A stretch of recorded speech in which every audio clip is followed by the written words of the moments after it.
program about to start.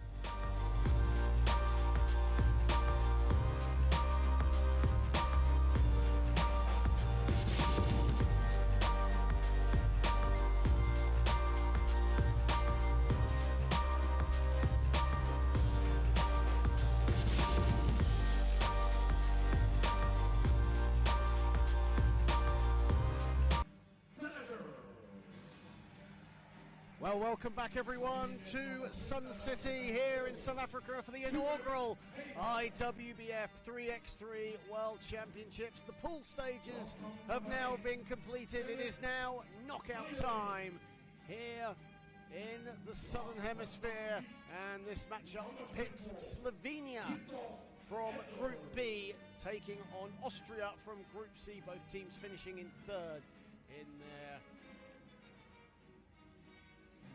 represented groups. There is the Austria team: Christopher Edler, Leon Felega, Hubert Haga and Mehmet Herili. Slovenia with Haris Kudosevic, Milan Slapnisha and David Skoranc. And for Slovenia, Robbie Borans has suffered an injury, will not take part in this contest.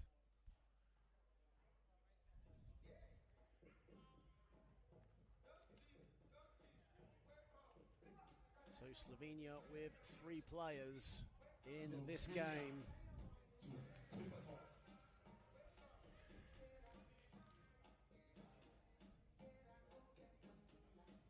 So hello everyone, welcome to the IWBF YouTube channel. John Hobbs on hand, bringing you the action from the men's knockout phase. My thanks to Caroline Bullock, who guided you through the finale of the women's pool stage, as their knockout rounds will begin in earnest later on this afternoon, as you are locked in to Slovenia against Austria. Don't forget to like, share and subscribe to all the goings on around the wheelchair basketball world across our YouTube feeds and of course across all social media platforms as well.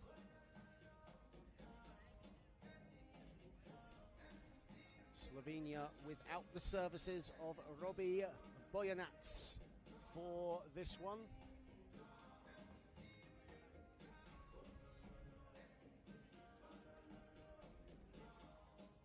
But regardless, Slovenia, a dangerous opposition. We've seen it all tournament long thus far, as have Austria, a team made up of veterans, free-scoring individuals, most notably Hubert Haga.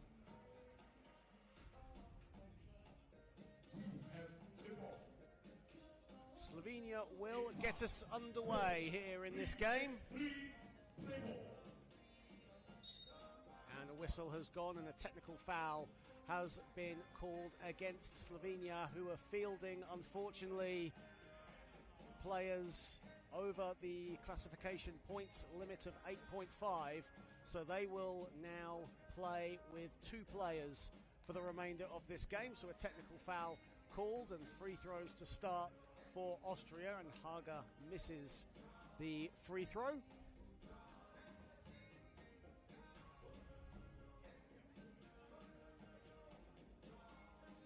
And now we are underway. So Slovenia with Haris Kudosevic and David Skoranc.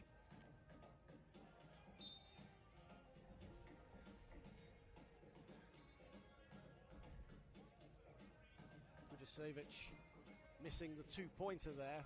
Good long-range shooter, Haris Kudosevic, but airballs his first attempt. Felega inside. There's the first score of the contest.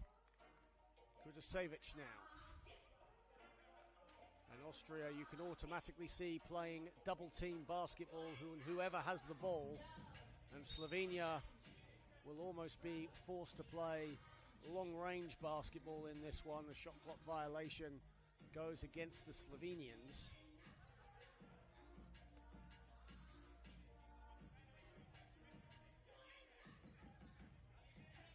So despite having 2 players, Slovenia can still make substitutions, but only 2 people can be on the court in this one, as Austria now go to a 2-0 lead. Skoranch's two-pointer grazes the rim, goes out of bounds.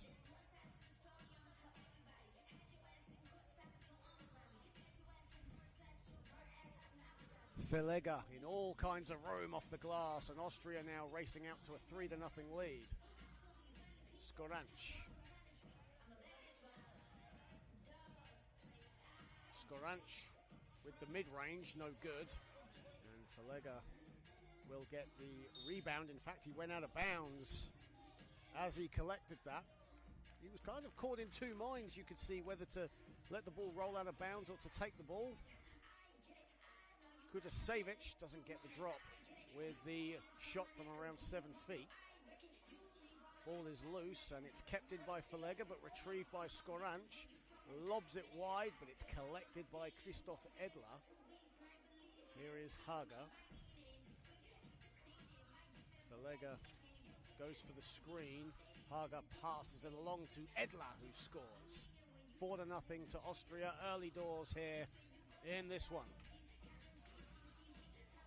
Skoranch, a 2, that's short.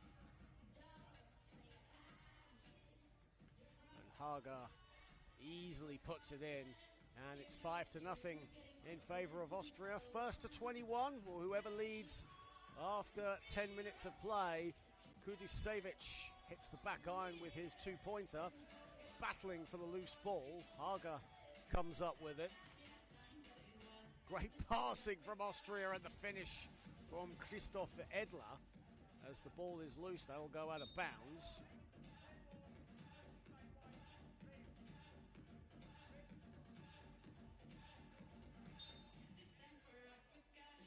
And it will be a Slovenia possession. Kudasevic takes it to Edler. Edler stands his ground. Kudasevic, good defense from Christoph Edler. And here is Leon Filega. Filega, Edler, Christoph Edler, in and out, rebounded and put back and scored by Hubert Haga. And Austria now out to a 7-0 lead. Skoranch, and that smacks the bottom of the backboard and right into the waiting hands of Leon Filega, who gets it back from Edler. Edler now all alone. This should be another point for Austria. 8-0 here. Kudasevic. Slovenia really having no choice but to play the long ball. And they get a two-pointer! Oh, that was a big score for Haris Kudasevic. Don't know how much of the basket he saw there, but he got it to go. Slovenia off the mark. And despite being down to two players, they are giving it their all, and that's what you love to see. There's Filega with the one-pointer. Slapnishar now into the game for Slovenia. Kudasevic, why not? Going for another one. That one smacks the backboard and ricochets out as a whistle has gone.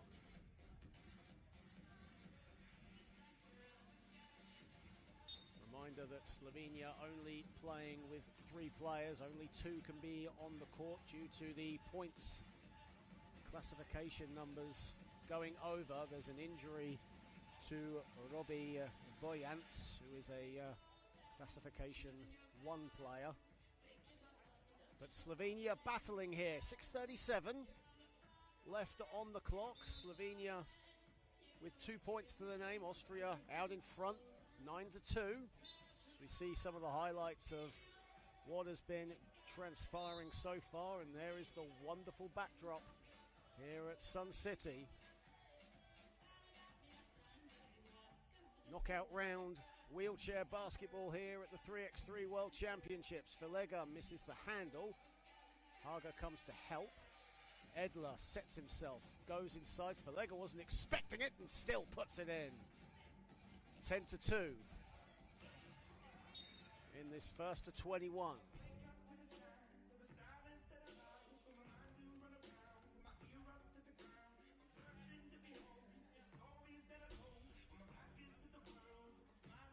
Slapnishar looking for a gap inside, but it's closed off by a mixture of Haga and Filega. 4 to shoot for Slapnishar.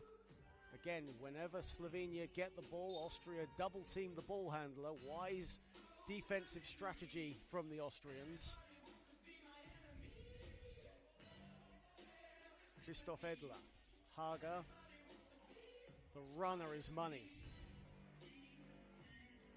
11-2.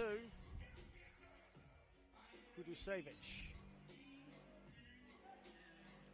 Kudusevic's pass is deflected. Still has the ball, but now runs out of bounds.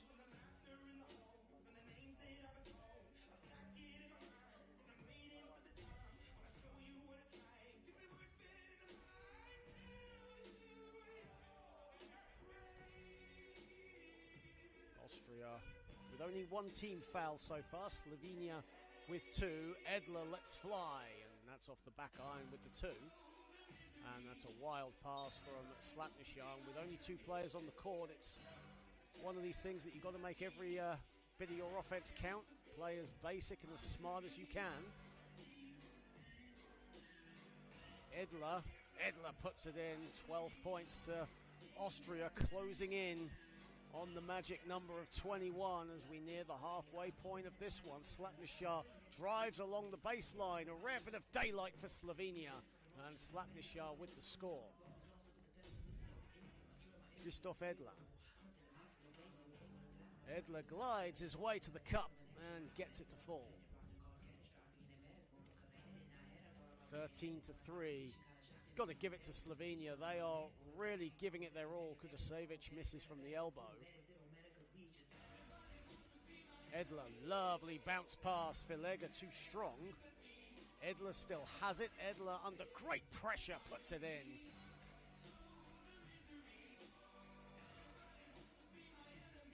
Kudusevic.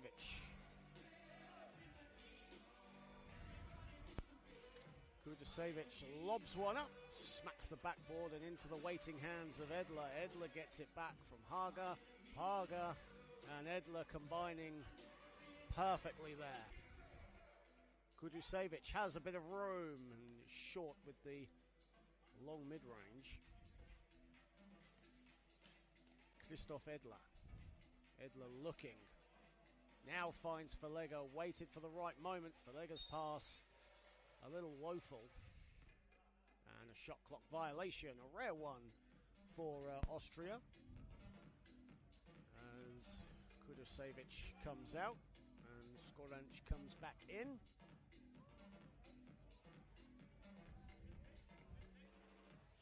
Skoranc misses the handle and the ball rolls out of bounds.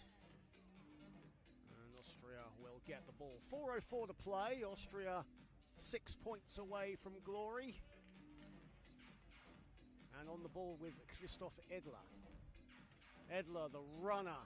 He just about goes in. Christoph Edler plays his basketball in Graz. Skoranc with the mid-range. Skoranc, someone who can put up some points in a hurry. We've seen glimpses of his strong offensive mindset. There's a timeout called on the floor. Austria 16-4 to the good.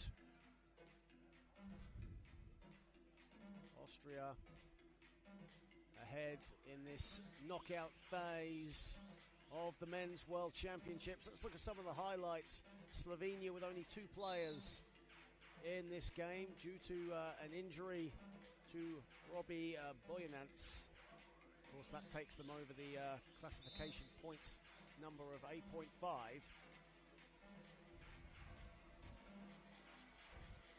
But regardless, they are battling, and they're battling hard.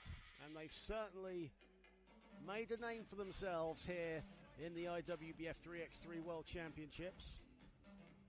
Certainly done the nation of Slovenia proud. A strong basketball nation with a strong identity. And these Slovenians looking to carve their own name in the wheelchair basketball world. They're certainly doing that here in the southern hemisphere. Christoph Edler, beautiful bounce pass. Filega does the rest.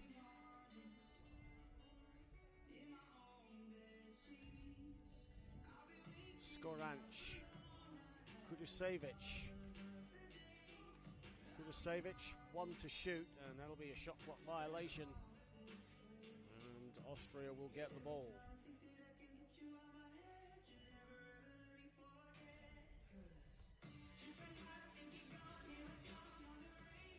Haga, Filega. Filega, the runner, is money. 18-4. 3:06 to play. Kudusevic for 2, no good. Haga gets it back. Haga under the glass, and Austria doing all their damage under the basket. Not surprising, really. And they're 2 points away from glory.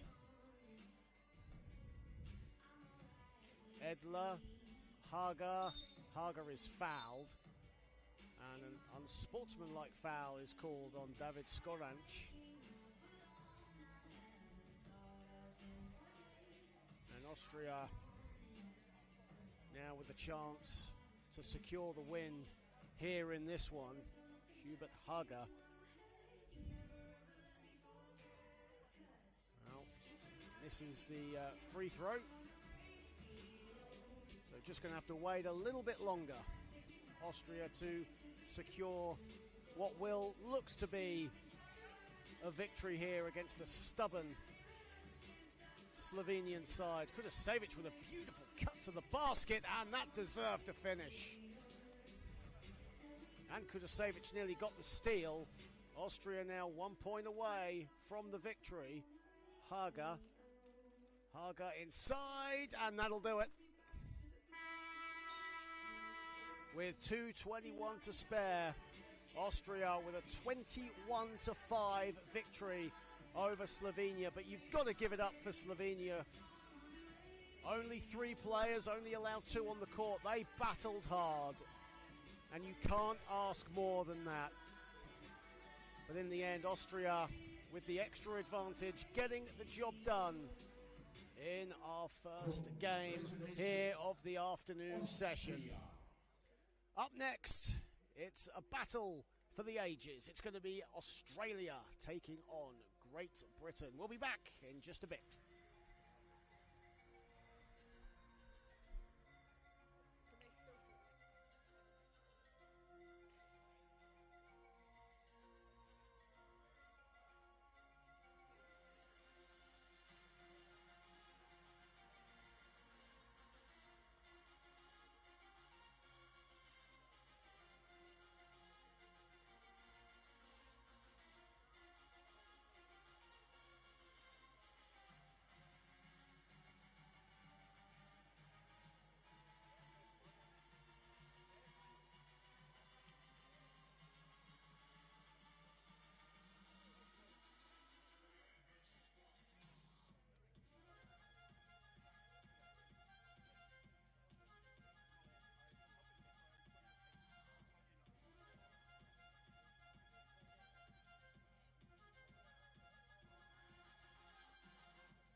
Bringing in our next fighters on the floor. Australia versus Great Britain. Introducing first to the floor, the man from Australia. Coming in at number 5, Thomas Klein. Falling through at number 6, Lachlan Dalton. Number 13, Luke Portugal. And at number 14, Jake. Well, we welcome you back to Sun City, South Africa, the resort that stages the first ever IWBF 3x3 World Championships. And a long-standing sporting rivalry will be renewed here as Australia take on Great Britain. Australia second in Pool B with a 3-1 record. Great Britain with a 1-3 mark in Pool A.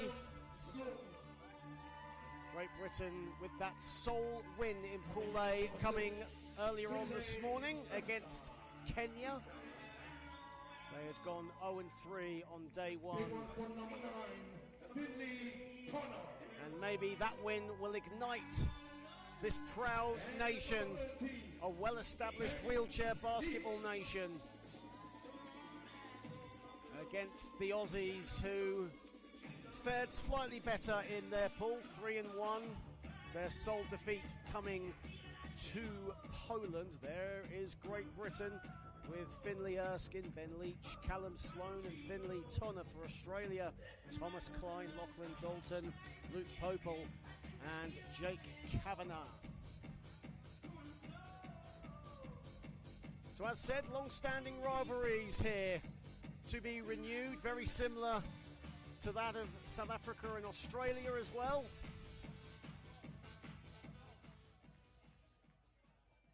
As we get set to start this contest here, as we enter the knockout phase of the men's draw.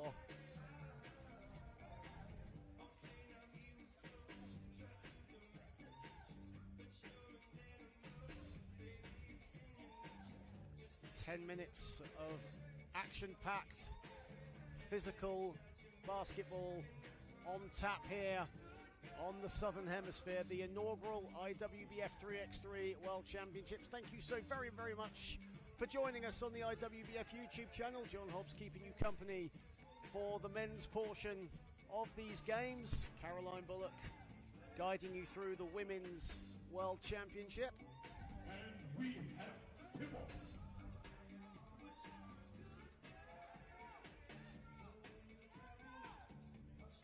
Finlay Erskine will start us off for Great Britain, a team made up almost exclusively of Scottish athletes for both men and women.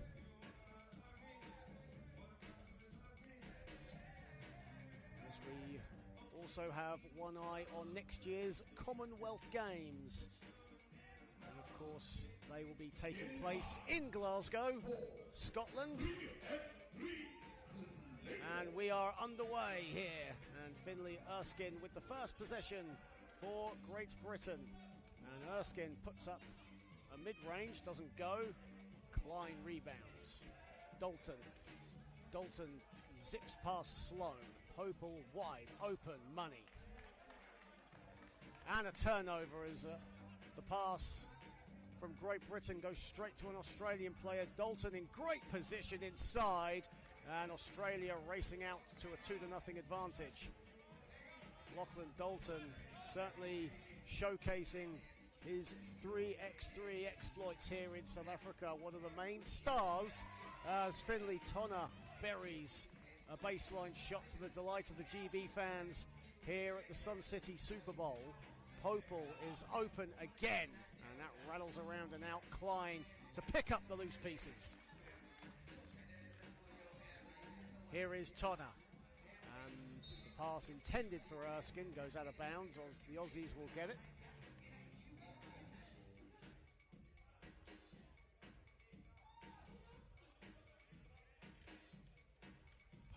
Opal straight down Main Street, and the whistle has gone.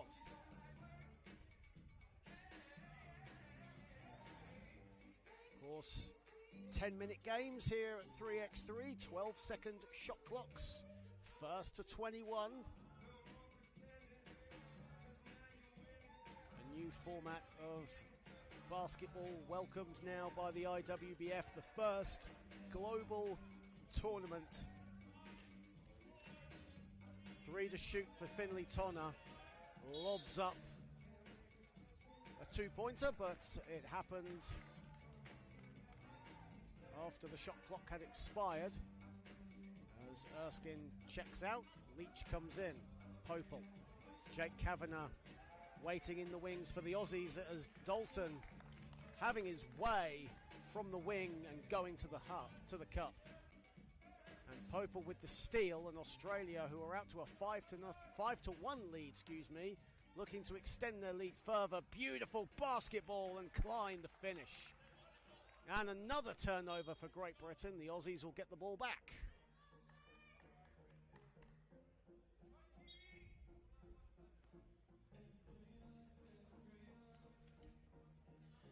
Popel looking to put the moves on Leach, has a bit of space, and Dalton again inside. This time it agonisingly falls out. Leach now.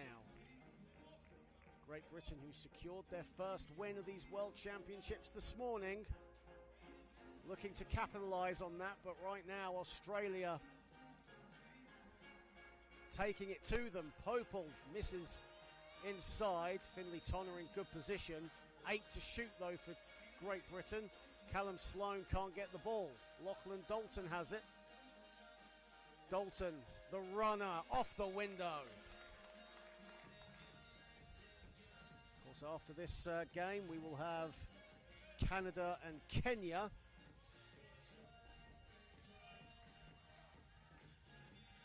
Here is Popel.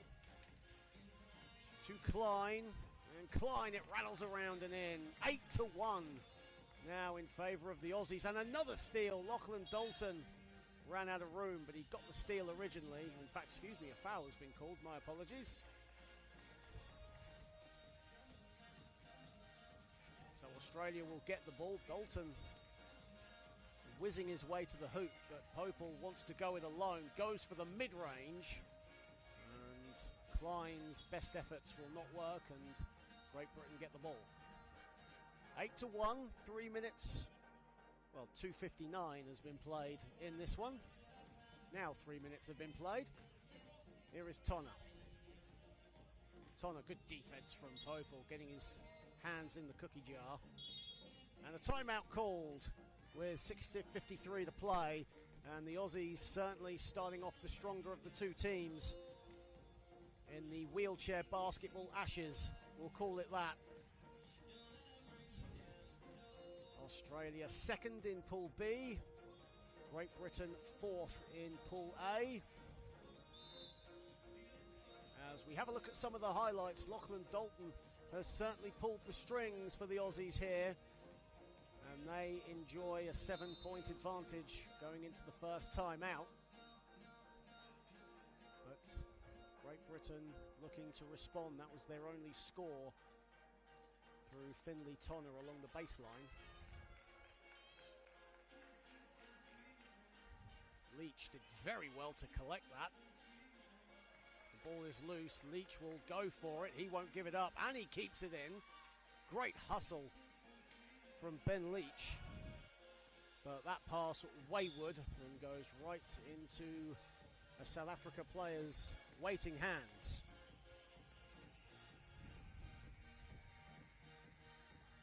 Kavanagh now into the game. And Kavanagh doesn't get that one to fall. Tonner. Lachlan Dalton, stifling defense, maybe too stifling as a foul has been called. And that's the first team foul for Australia in this one. Leach Leach, beautiful release and the finish.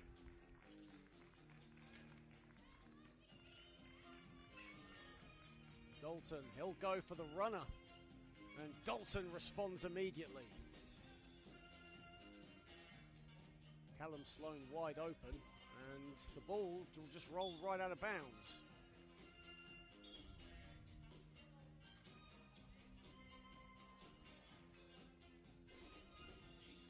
Just a brief stop in play here as the referee just has a chat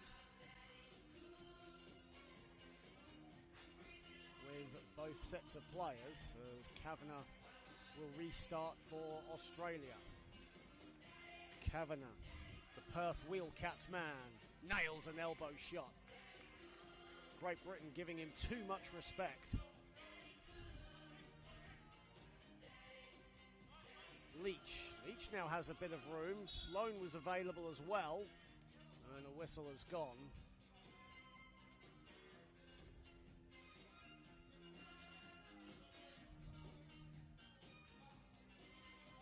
Leach right away for two. That's no good, but it looked fairly good from here. And Leach with a foul and quick shake of hands between him and his opposite number, Luke Popel. Two number 13s going at it.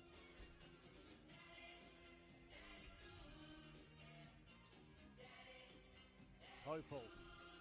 Again, a lot of room. Now Popel goes to the cup and attacks and is fouled. 10-2, 5:23 to play.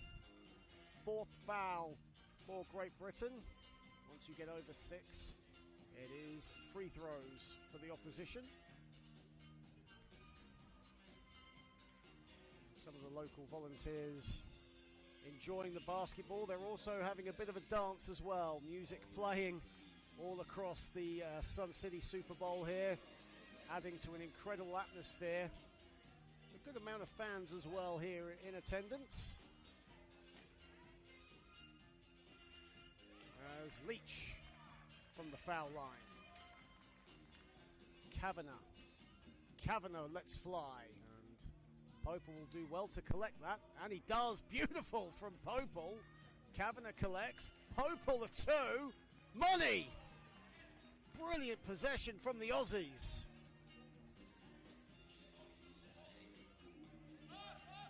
The lob to Tonner, that will go over his head and out of bounds.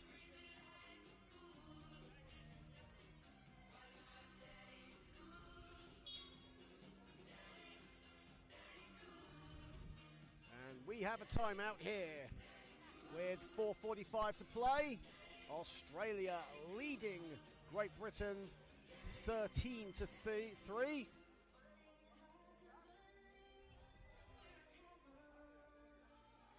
Jake Kavanagh's first possession of the game with that elbow shot. Great Britain, though, have got a few points on the board as well. But right now, trailing by 10 to the Australians. And after this game, we will see Canada take on Kenya. And that will be followed by Spain against South Africa, the host nation. Popel. Lachlan Dalton zips it to Popel. The duo combining well. That's short. Dalton will collect that. He'll go for the two. Why not? And doesn't get the drop. Erskine.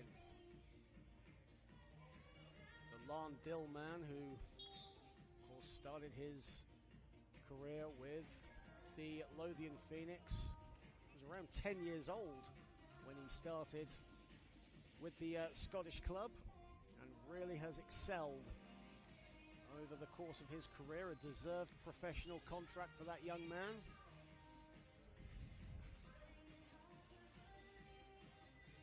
Almost appeared in around 7 games for the Lothian Phoenix in the 2024 national finals back in Great Britain.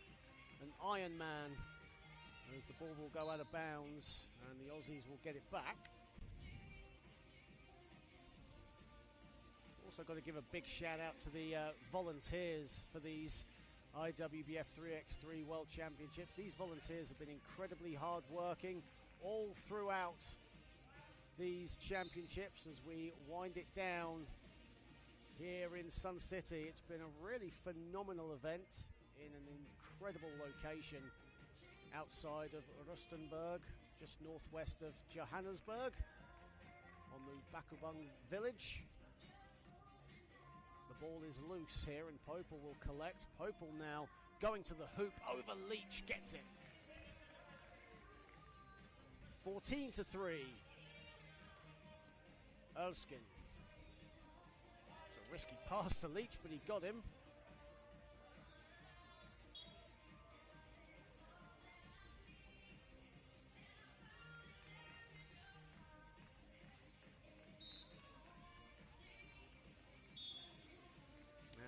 Have a timeout on the floor. 3:33 to play. 14-3.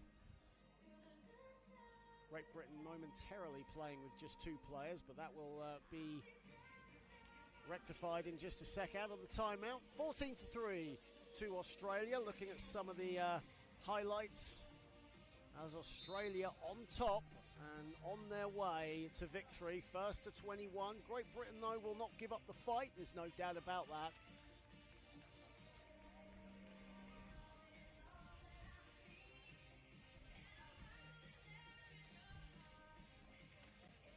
Popel met by Erskine.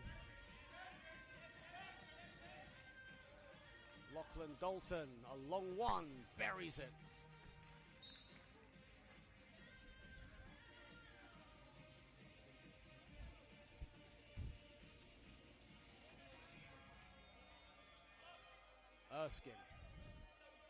Erskine over Klein, that's short. 3:10 to play. Lachlan Dalton whizzing his way, passes it to Popel. Popel misses the one-hander. Klein there to support. Good defense from behind by Erskine, who nearly kept it in. Great hustle from Finlay Erskine, but not enough.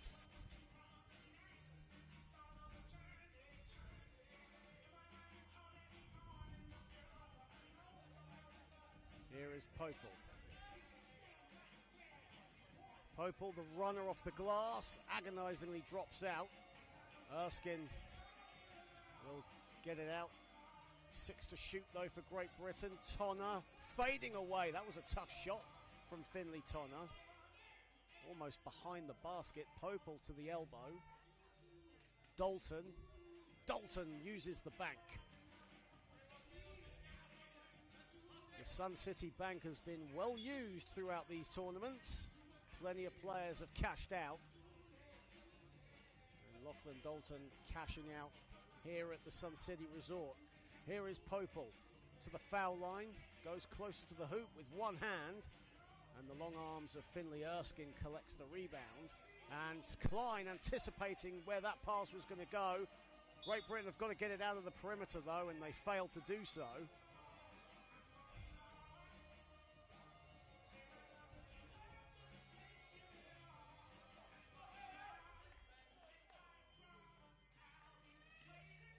Dalton.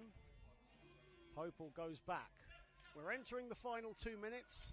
Australia 5 points away from the victory, or they can hold on for the final two. Erskine and Great Britain, as Tonner puts up a shot, no good. Great Britain need miracles right now. Lachlan Dalton gliding to the basket. Klein fading away, gets it to go. And Australia looks set for a convincing win here against a spirited Great Britain side. Can't deny the heart or the passion they have. There's a shot clock violation. Finlay Tonner on the floor. Finlay Erskine comes out. Ben Leach comes in. Jake Kavanagh checks in for Australia, and Lachlan Dalton will take a breather. Here is Kavanagh. Kavanagh rattles it in.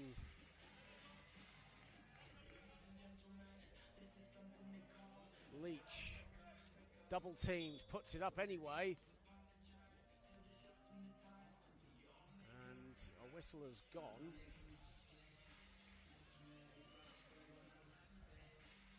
It'll be an Australia ball. Great Britain didn't take it out of the perimeter. 3 points away from victory, but we're entering the final minute here. Australia looking set for victory as Canada and Kenya will be up next on the stage. Popel lobs one up. Oh, that nearly dropped. A few oohs and ahs there as that bobbled in and out. Here is Leach, goes for the two, and that misses the mark. Final 45 seconds. Australia rolling their way to victory. The extra pass, Klein, it's pretty from Australia. And Klein got the deflection. Leach still has it. Leach can shoot them. 2 to shoot. Puts it up. That's a 1. As his wheel was on the line. And we are winding down here in our second classification game. And Australia looks set for the win. Popel to seal the deal. Doesn't get it to fall. And well intercepted by Tonner. A bit of a wrestling match going on here between Tonner and Kavanagh. Well, it is SummerSlam season, isn't it?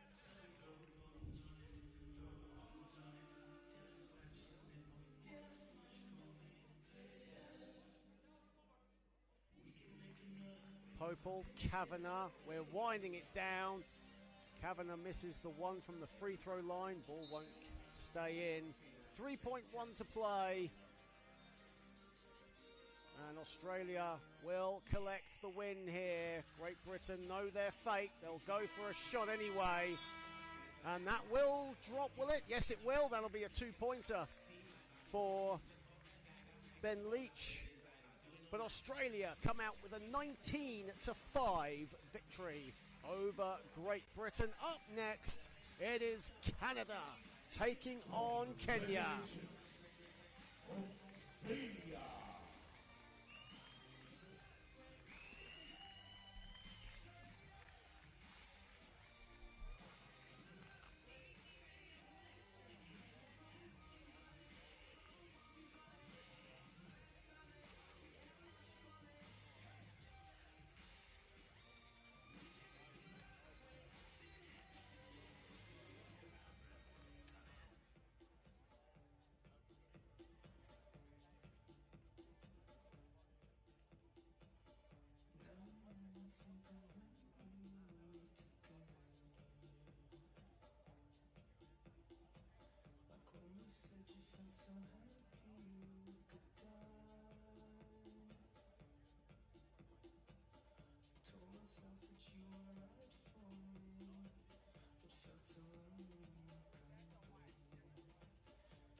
Ladies and gentlemen, our next contest, we welcome Canada versus Kenya. And introducing first, the man from Canada. Coming in wearing jersey number 5, Garrett Osteberton. Following in at number 7, Vincent Delary. And number 9, Colin Higgins. And at number 10, Lee Nanovic.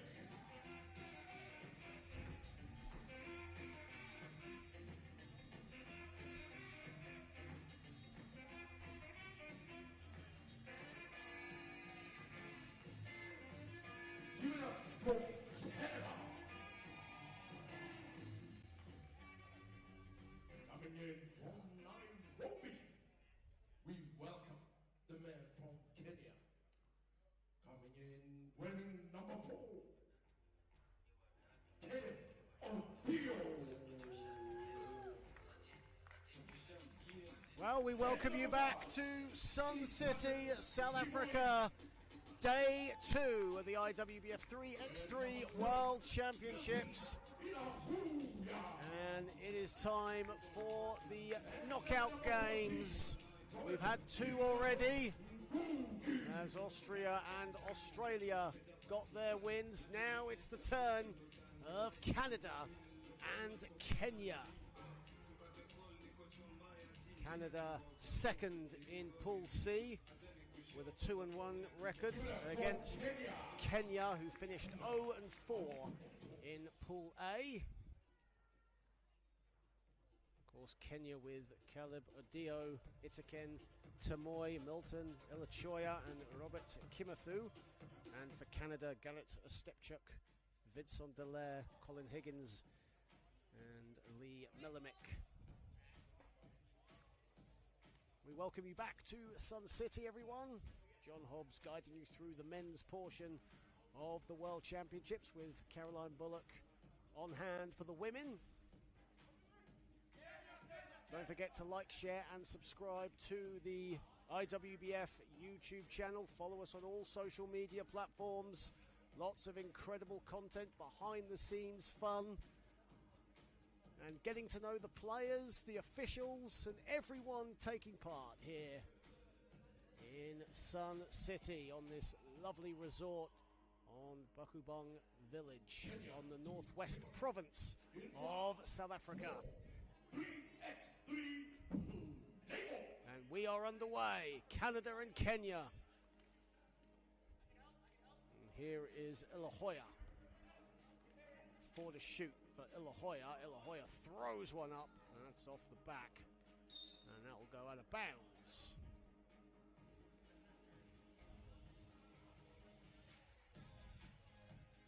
Canada with wins over Austria and Portugal in Pool C, their sole loss coming in a hard-fought effort against Spain. Delaire inside. Delaire was almost looking at a step chuck as he was going for the reverse layup. Nonchalantly, the Quebec man puts it in. Ilachoya has it, putting the spin on Delaire. Ilachoya throws one up, and that grazes the back iron. And Higgins will let that roll out of bounds, and Canada will take it. Colin Higgins, the University of Missouri alumni, speeds to the rim and gets it to go. Of course, these players for Canada will have a keen eye as well to the future. Canada hosting the IWBF World Championships in Ottawa. Here is Higgins. Higgins loses the ball. Stepchuk has it. Delaire, everyone getting a touch from Canada, and they lead 3-0. Kimuthu just about collects.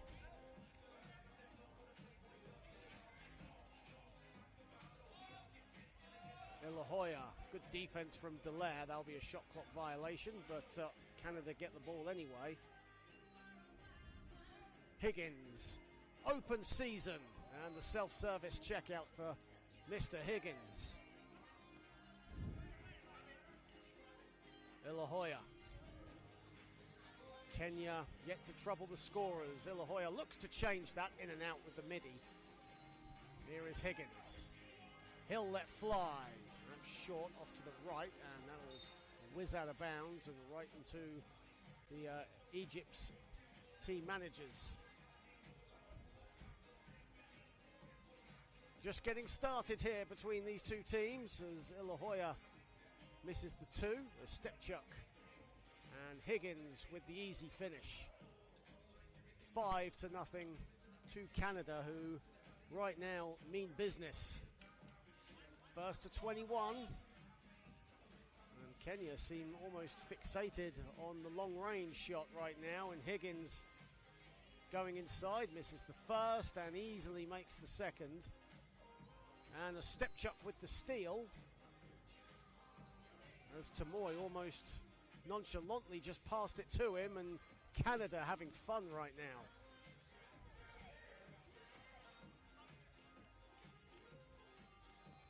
Four to shoot. Ilahoya in absolute no man's land, throws it up. Did well to get to the basket there with that long range shot. Higgins, here is Dallaire. Dallaire, too easy.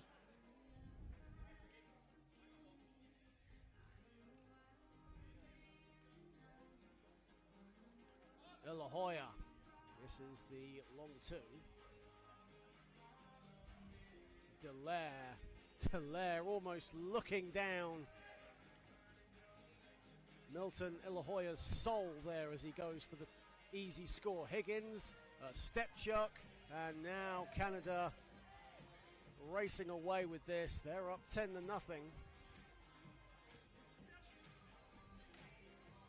Not even halfway through here as the long two is up. Well, from here, that looked fairly good, just missing a bit more power on it as Caleb Padillo comes in. And Milton Ilahoya comes out. And we have a timeout on the floor.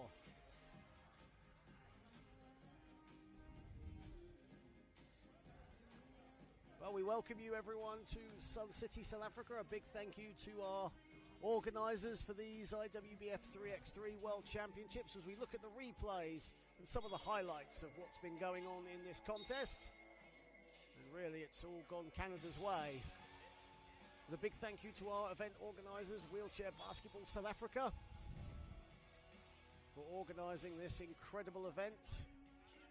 And our global partners, RGK Wheelchairs, have a dedicated service repair station behind the practice courts as Higgins with a two-pointer.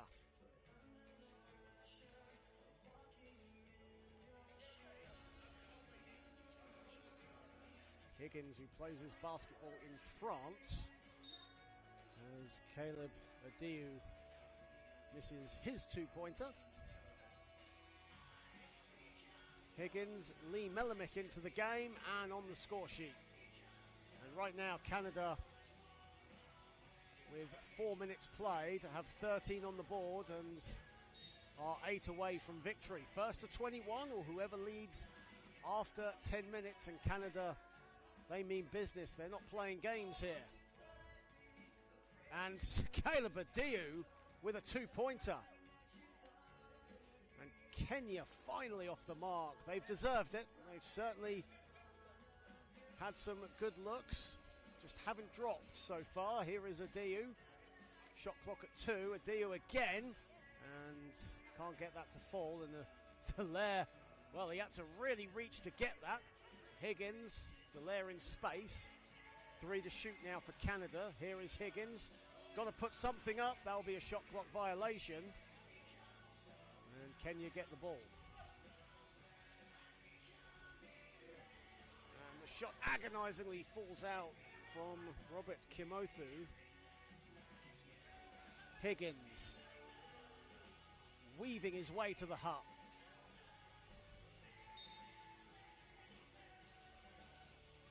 Robert Kimothu on the Kenya side, being marked by Dallaire, but on the other side, Adiu has it. Kimuthu wants it. Adiu goes for the glory himself and connects. Dallaire. Higgins. Higgins again pirouetting his way to the cup. Melamick at the second attempt still doesn't get it. Higgins with the left hand.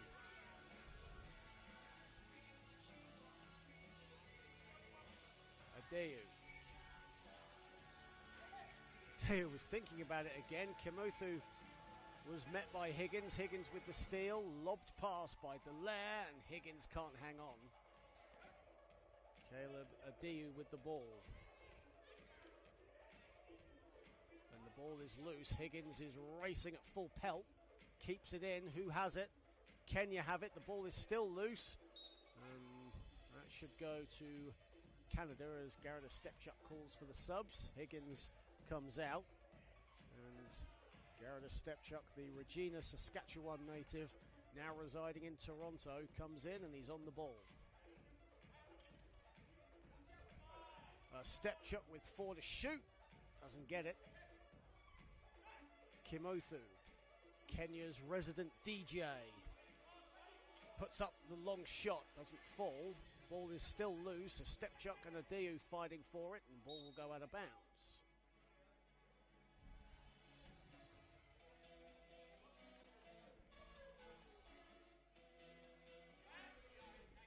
Adiu throws it up as Itaken Tamoy was in good space there. Melamick. Canada's offense stalling a little bit here. Dallaire wants to change that.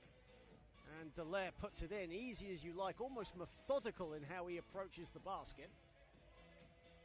Really talented man out of Quebec. And the shot there from Caleb Adiu is way off. 3:08 to play. Canada 5 points away from the win here as we have a timeout. And coming out after this game, due to start at around 3:15 local time, the host nation South Africa take on the mighty Spain. Spain alongside Canada and Poland tipped to go all the way here in South Africa, but never say anything is guaranteed. As we have seen in 3x3 basketball, anything can happen in this fast-paced, action-packed, exhilarating format of basketball.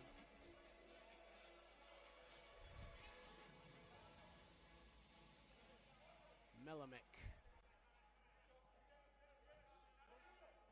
composes himself, sets himself, banks it home.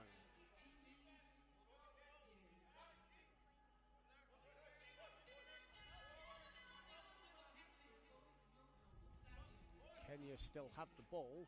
Shot clock was winding down as Ilahoya put the shot up. Melamick again from the other side. Lee Melamick with 2 mid-rangers and a turnover for Kenya, so Canada will get the ball back. 2:35 to play. Canada need 3 more.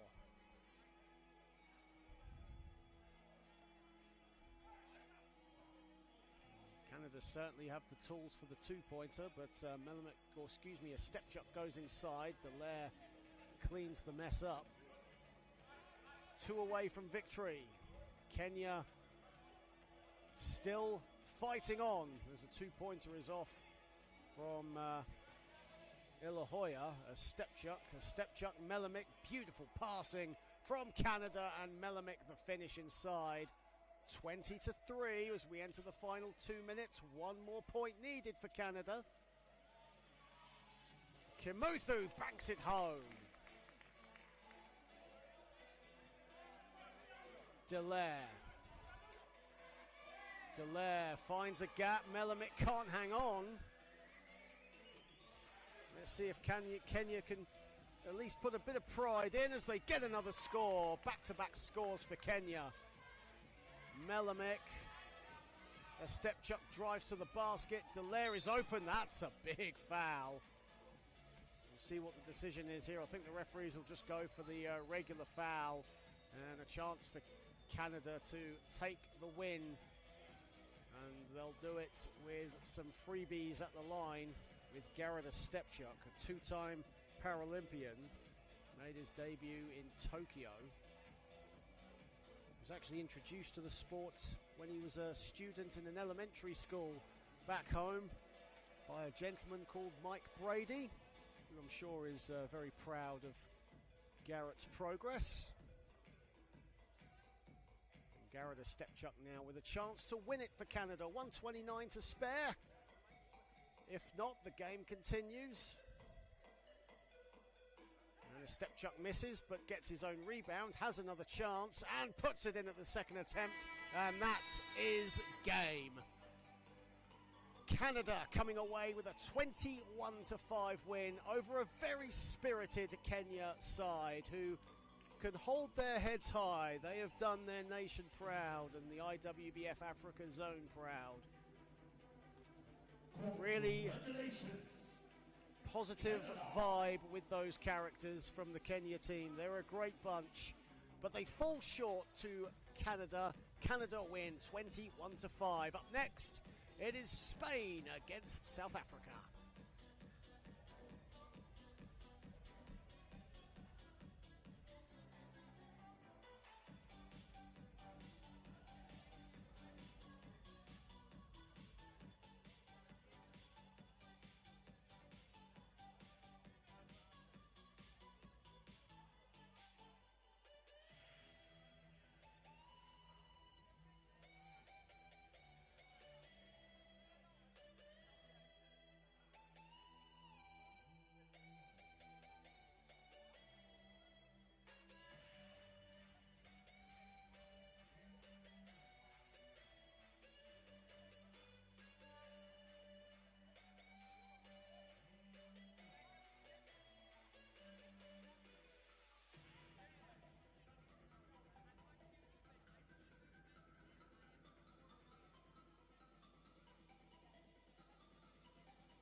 welcome to the next encounter between Spain and South Africa.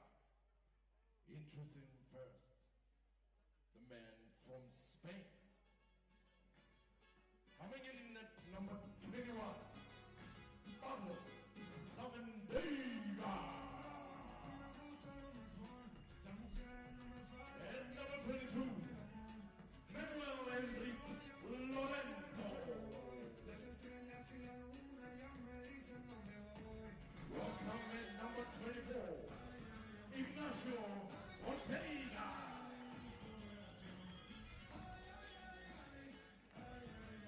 At number 27, Adrian Garcia.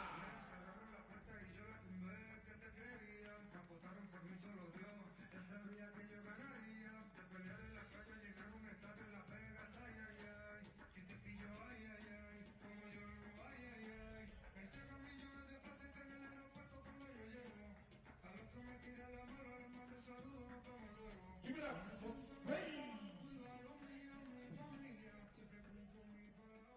And now, the homies. Welcome, South Africa.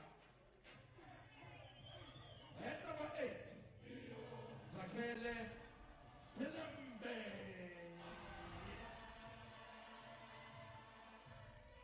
At number 9, Mpho Gift Mwekezi. Well, it's the turn of the host nations, South Africa, as they take on the European giants of Spain in our next contest. Spain already on the floor as the host nation, South Africa, take to the stage. Gift Muketse, Shakele Shalembe, Gola Yalezu, and Shane Williams right there in your picture. For Spain, they're rolling with Pablo Lavandera, Manuel Lorenzo, Ignacio Ortega, and Adrian Garcia. There are some of the South African fans. There are a couple here in attendance. Great to see the locals coming in to the resort here at Sun City. What a friends, family of these great South African athletes taking part in their home tournament. And of course the South Africa women also cheering on their fellow countrymen. South Africa will be playing in their green kit alongside Spain playing in the white and gold. And will gold be the colour of success that Spain will be using come at the end of this tournament? Who knows? They need to get past South Africa, who have been extremely competitive in these games, even though they are 0-4 in Pool B. Spain finished 3-0 in Pool C.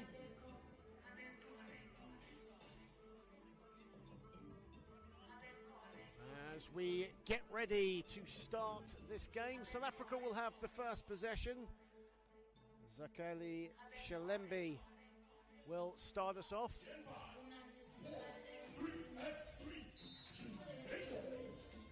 And we are underway. And a bit of a stop-start there as South Africa's first possession is a pass that just goes right out of bounds. Ortega to the cup. Garcia doesn't get it to go. Ortega to pick up the loose pieces. And Spain off and running here in the Sun City Super Bowl.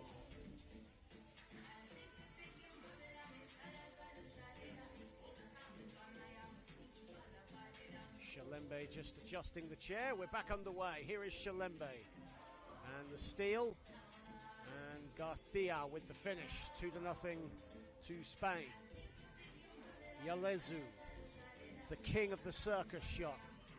What tricks does he have up his sleeve? He'll fade away. He'll throw one up. That'll hit the back iron. Shane Williams with the offensive board. Williams sets himself and puts it in. Garcia Ortega. Garcia gets it back, and Garcia banks it home. Yalezu. Williams falling away, puts it in. What a shot from Shane Williams, but immediately Ignacio Ortega with the shot under the basket. Shalembe. Yalezu with one hand, and a whistle has gone, shot clock violation, and Spain will get the ball. As Gift Mukeze looks on. And Manuel Lorenzo comes in for Adrian Garcia for Spain. Here is Ortega, here is Lorenzo, corner pocket, misses everything. And the pass deflected, still finds its way to Yalezu. The ball goes out of bounds.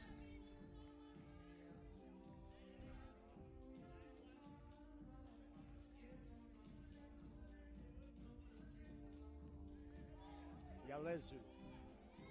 3 to shoot. Yalezu's got to get busy. Throws it up with one hand, and a shot clock violation as that ball didn't hit the rim. It smacked the backboard instead. Ortega. 4 to 2 in favour of Spain. Make that 5 to 2. As Pablo Lavadiera inside. Williams adjusts himself perfectly and finishes. Beautiful move from Shane Williams. Great body and wheel control. And the pass deflected, still finds its way to Lavadiera, and Shakele Shalembe with the foul. And that'll be a free throw for Pablo Lavadiera.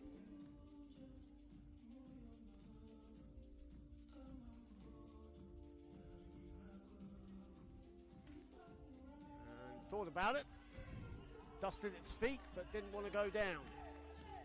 Lavadiera, as Spain still keep it. The lob to Lorenzo, that's too easy. Yalezu was not in a good enough position to get the block, and the ball goes out of bounds. And we have a timeout on the floor with 7:32 remaining. Spain leading 6 to 3, but it's been a very competitive first few minutes here between these two teams. Of course, Spain finishing top of Pool C. South Africa 5th in Pool C, or Pool B, excuse me. Great to get so many comments going on the IWBF YouTube channel. Let us know who you think will be in the final. Derp N64 seems to think that Croatia and Spain will be in the finals. Hey, you never know. Anything can happen.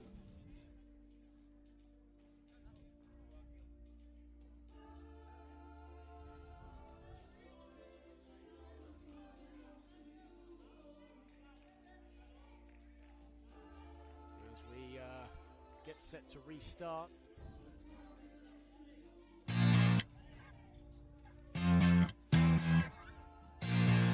Lavadiera nonchalant with one hand.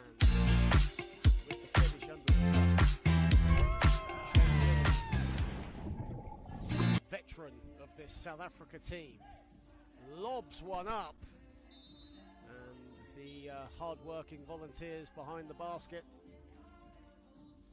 retrieve the ball, and Spain will collect.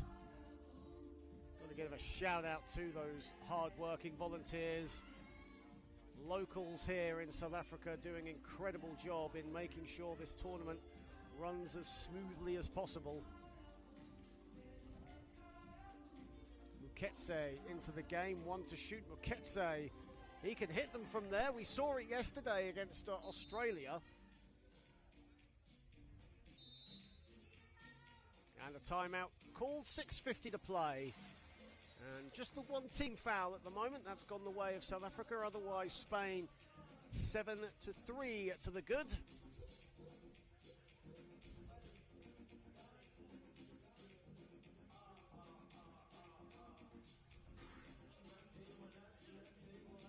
Coming up after this game, as you see the South Africans there just in their huddle out of the timeout. Following on from this game, we will have Egypt against Malaysia. That'll be an enticing battle actually to watch. Egypt, a really talented team against a hard-working Malaysia side. And then we will end the first round of knockout games with Croatia against Portugal before the women take to the floor. Here is Ortega with 7 to shoot for Spain. Ortega, Garcia gets it to roll. Here is Yalezu. Yalezu, good defense there from Garcia, because if Yalezu went past him, he had an open lane.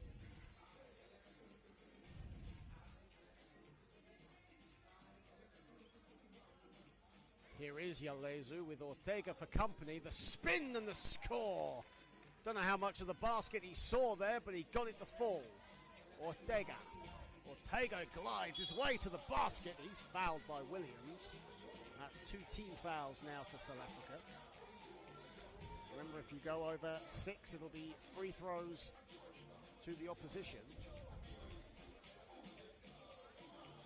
So fouls, like in the traditional 5-on-5 game, they do count for a lot, especially when the game is on the line. We have seen one player already ejected from a game for 2 unsportsmanlike fouls. That unfortunate man was Garrett Stepchuk for Canada. Shane Williams at 2, that's long. It's rebounded by Garcia. Lavadiera, what a pass to Ortega! Showtime basketball from Spain. Williams trying to put Ortega in a spin cycle, and a shot clock violation. Williams a little too street ball with it.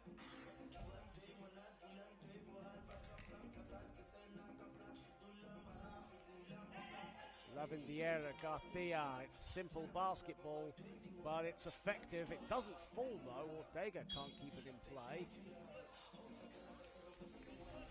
Spain up 10-4. But South Africa, like they did against Australia, making it hard for them. The steal and the finish from Ortega. They haven't got it out, now they have. Williams, let's fly. That's short. Garcia with the rebound. Here is Lavandiera. Lavandiera looking for options and finds Ortega falling away. Rebound is taken and Lavandiera the finish. Shalembe entering the halfway point here in this game. Yalezu.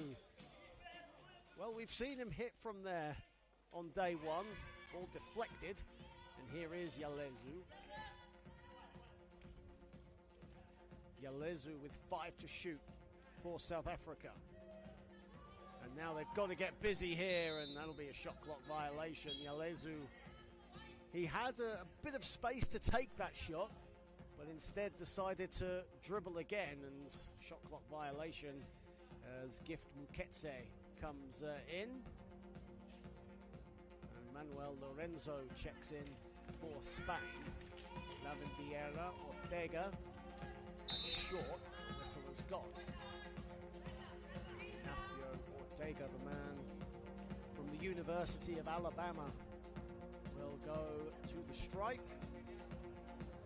2-time Paralympian Ignacio Ortega really made a name for himself at the 2023 European Championships in Rotterdam, of course, as part of the European Para Championships. As the ball was loose and South Africa come up with it. 4:20 to play. Spain up 12-4. Muketse, that's a shot clock violation. And Spain 8 points away from victory here against the host nation. Host nation South Africa 0-4 in Pool B. Ortega along the back door, but They use Lorenzo instead. That's short. Lorenzo gets his own rebound and bundles it in. And Ortega with the steal, anticipating perfectly where that pass was going to go. And an offensive foul has been called against Spain. That'll be their first team foul of the contest. Of course, following on from this game, will pit Egypt and Malaysia. Here is Williams. Williams lets fly. He won't get that to fall. Ortega wide open at 2. And it's rebounded Lorenzo and put in by Lorenzo. And the ball will go out of bounds. We have a timeout on the floor here. And Spain up by double digits.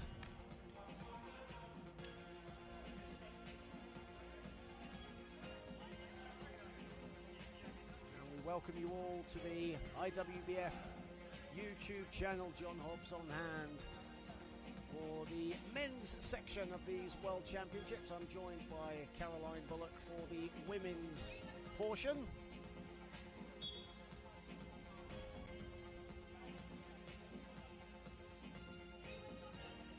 This 3x3 format, 12-second shot clocks, 10-minute games. Of course, a different ball as well. A size 6 FIBA 3x3 Wilson basketball. But despite the size 6, it has the weight of a size 7 ball. It's used by both the men and the women.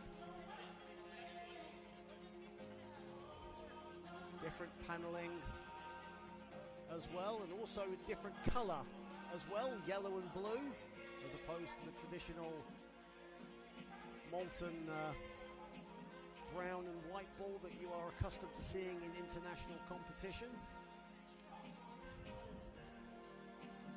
There is Manuel Lorenzo, a two-time Paralympian in his own right.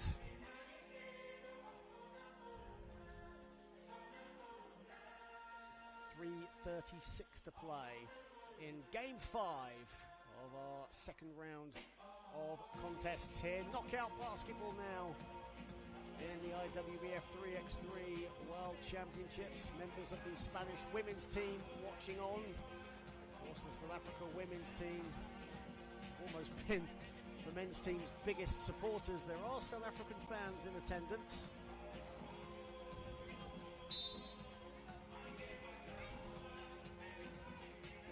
We are back underway. Lavandiera. Garcia puts in a 2. String music for Adrian Garcia. As Muketse with the travelling violation. And Spain will get the ball 5 points away from glory here. Are Spain.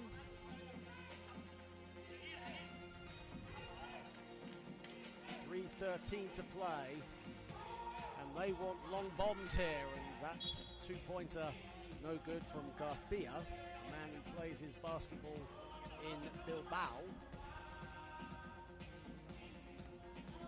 Muketse.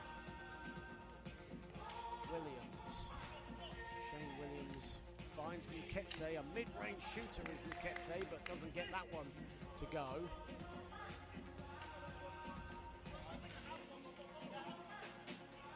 Lorenzo, and that's money from the elbow. 17-4 in favor of Spain, as Egypt and Malaysia just going over the last of their warm-ups before they take to the floor.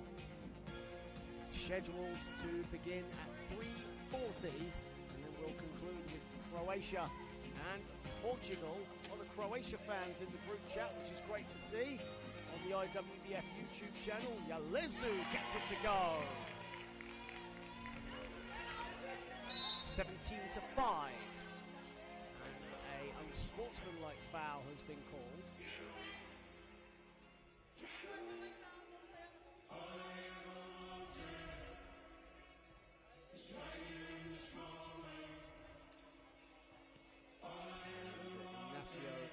Ortega will go to the line.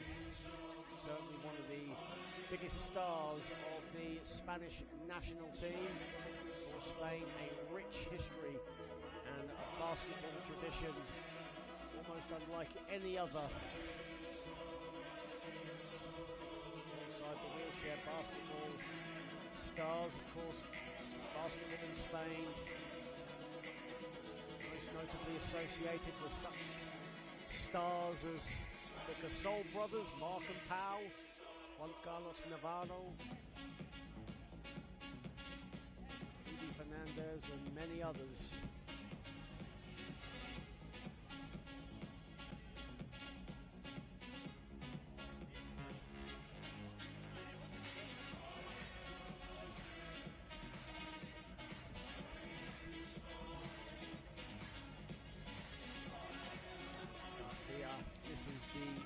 First free throw. Still will get another shot at the line. As Spain close in on victory here. He'll get the second one. And gets the steal as well. 18-5. Ball is loose. South Africa get it. Ball again loose, and Spain this time get it. Flashy pass from Ortega, and the finish inside by Garcia. Yalezu, corner pocket, doesn't get that to drop. Ortega going for glory, that's short. Spain get another bite of it. Garcia wants the glory, that's off to the left. And the ball goes out of bounds, and South Africa live to fight another day with 1:44 to play.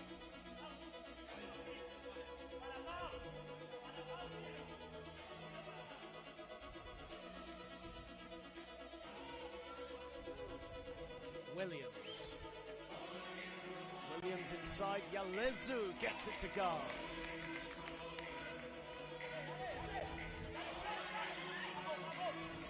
Is loose again. Ortega, beautiful ball fake and the finish. 1:20 to play, Spain a point away from victory. Yalezu fakes Lorenzo. Williams is fouled.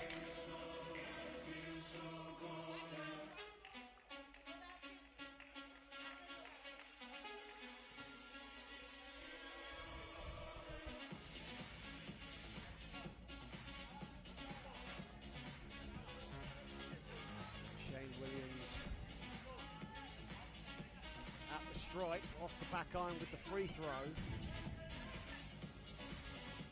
Here is Shalembe, a mid-range, that's off the back iron. And it's rebounded and taken, 1 point away for Ortega. Ortega gets it to go. Game, set, match. 55 seconds to spare. And Spain get a 21-6 victory over South Africa. And coming up next, it is Egypt against Malaysia, as we will leave you with some of the highlights of what has been a hard-fought victory for Spain against a spirited host nation, South Africa. We'll be back shortly. Congratulations.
Ladies and gentlemen, coming in our next contest, it's the men Egypt versus Malaysia.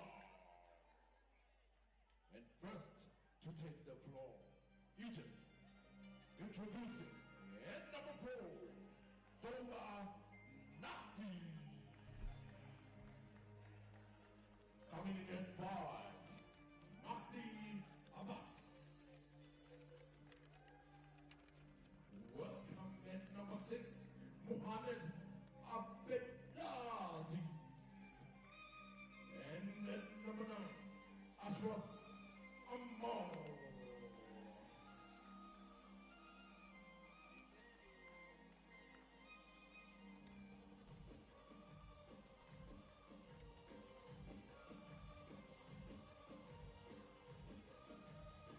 Give it up for Egypt. As we welcome on the floor, Malaysia. Coming in at number 7, Razali Tantim.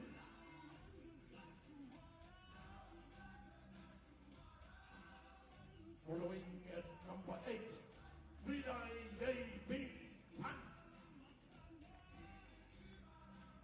At number 9, Katik Kanapati.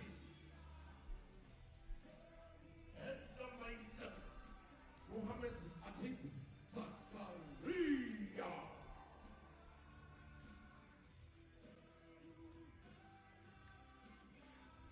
Well, welcome back to Sun City. It's game 6 of our second round of games as the group phase has now concluded. There is the Malaysia team.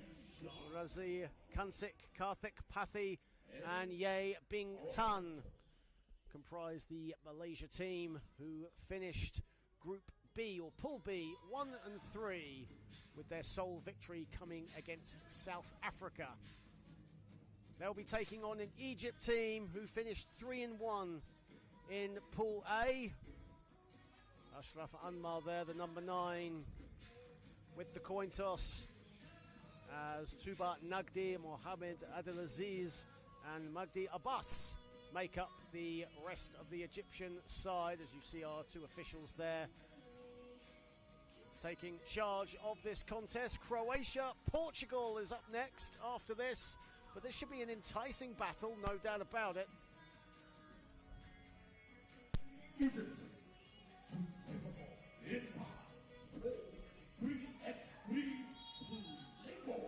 And it is time to play ball here.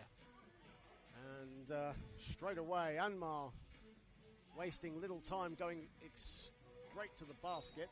And the whistle has gone. Ball's gone out of bounds anyway.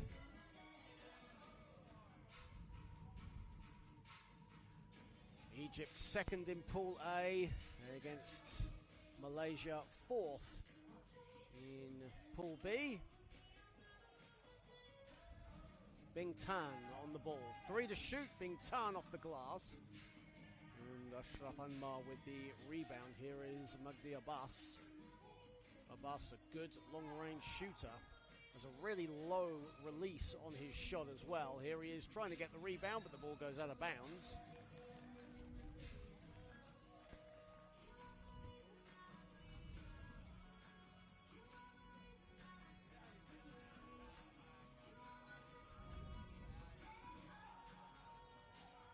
Bing Tan on the ball.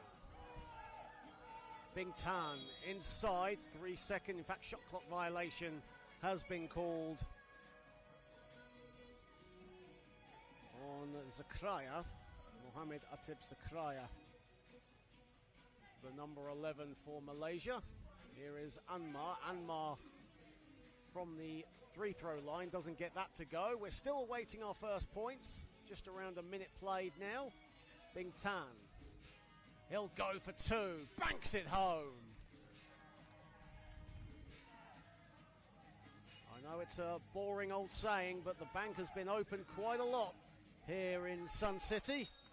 And these players, well, all the players, both men and women, have cashed out quite a lot here in this luxurious resort of Sun City home to some glamorous casinos. Loads of great musical legends have performed here. And now it's home to the inaugural 3x3 World Championships as Ye Bing Tan gets Malaysia a point.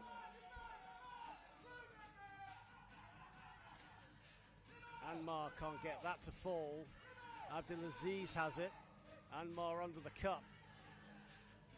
And Egypt are off and running.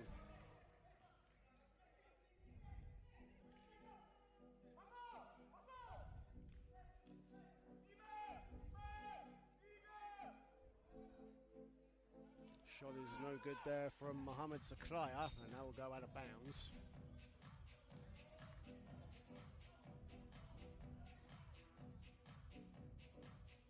Three to 1 in favour of Malaysia. Abdulaziz with the runner, and Bintan with the rebound. Zakraya looking for help. Bintan rolling to the basket, but it's stolen away by Abdulaziz. Ashraf Anmar high off the window. Good rebound from Abbas, but finish was lacking. Ball out of bounds. And Malaysia will pick it up. Few of these players have 3x3 experience, most notably in the Asia Oceania Cup in Cambodia.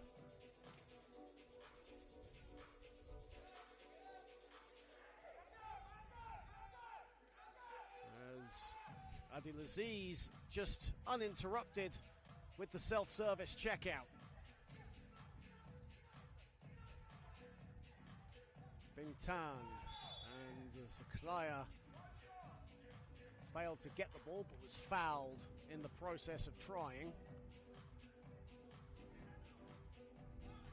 First team foul for Egypt in this one. Zakraya, 7 to shoot. 12-second shot clocks here in 3x3. Zakraya, Pathy loses it. Bintan helps him out. Shot clock violation is called. And we have ourselves a timeout in what has been a cagey affair, very evenly balanced. 3 to 2 in favour of Malaysia. Great to have everyone on board the IWBF YouTube channel in this incredible facility just outside of Rustenburg, northwest of Johannesburg, on the Bakubang village on the northwest province of South Africa, as we see some of the highlights thus far. This resort opened in the late 70s, and such stars as Elton John, Rod Stewart, and even as recent as Nicki Minaj have been performed here in this very venue. As a 3-second violation has been called against Egypt, Malaysia get the ball back.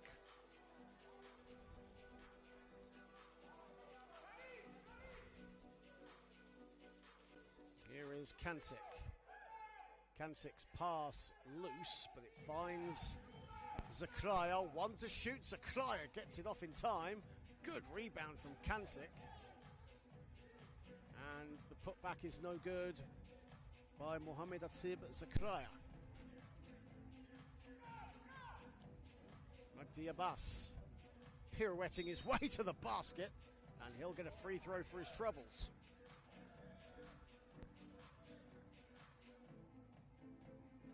First foul on Malaysia in this one, as the 3 players on the Malaysian team just adjusting themselves for the foul line. Magdi Abbas, a really talented player on this Egyptian 3x3 team. As said, has a really low shooting release. You saw it just there, even though he missed the free throw. But throughout practice, before this tournament, was burying them from long range.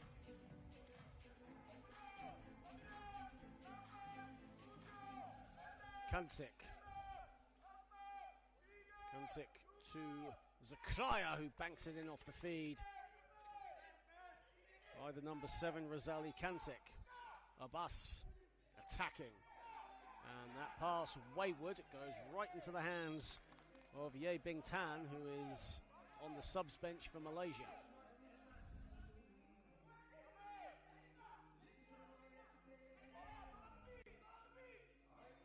Kantic. Kantic will just put it up, and he'll bank it home. The man who loves his long-distance running, Kantic, an Iron Man of this Malaysia team. And a two-pointer for Abbas. That's what I was talking about before the tournament. That was a familiar sight. Kantic off balance, just about drops out, doesn't go in. Abbas. 5-4. As Abdelaziz can't get it, gets his own rebound, puts a little spin on it, and gets it to go. Great to have everyone on board the IWBF YouTube channel, a non-stop bonanza of 3x3 basketball, unlike something you'll ever see before. The first of its kind for wheelchair basketball, the first global world championship in the 3x3 format. We thank you so much for being part of this historic occasion. As Abdelaziz finds Abbas, back to Abdelaziz, and he'll put it in. And Egypt now have a 6-5 lead past the halfway point of this one. Zaklaya, and he banks it home. Abbas attacking Pathy, but Pathy is up to the task. Abbas puts in a two again, 2 twos in this contest.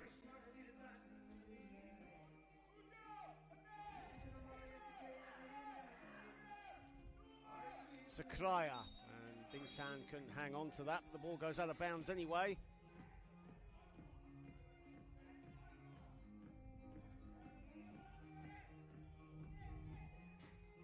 And Egypt will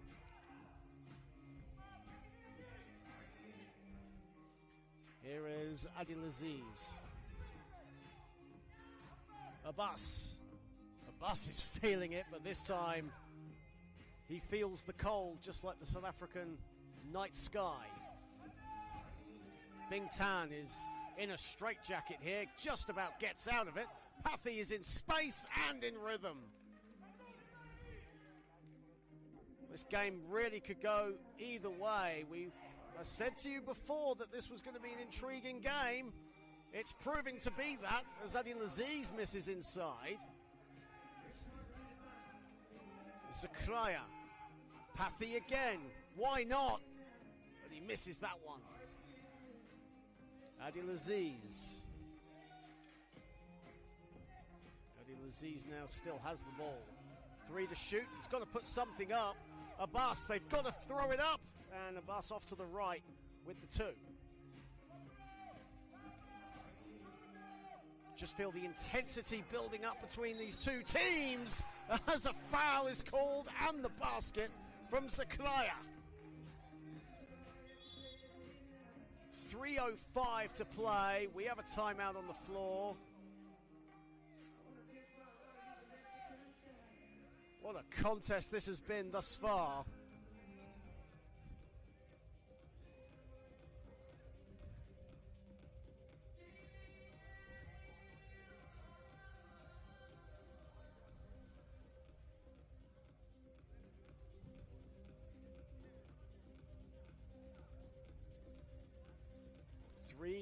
.05 to play, tied up at 8. It might be low scoring, but as it's low scoring, it's incredibly high on intensity. And that makes for thrilling viewing no matter what. And now Malaysia, who finished 4th in Pool B, their 1 win coming against South Africa, with a chance here to take the lead. They don't get it. They get the rebound, and Pathy puts it in. Kantic with the score. Abbas. Abdelaziz has it. Abbas throws it up. And that'll be a shot clock violation. The 2-pointer from Magdi Abbas hit the bottom of the backboard. Ghazali Kantic. Pathy has to really get it. He does. They keep it alive. The shot is up. The shot is no good. From Zakraya, Abbas looking to bob and weave his way to the basket. Ashraf Ammar gets it.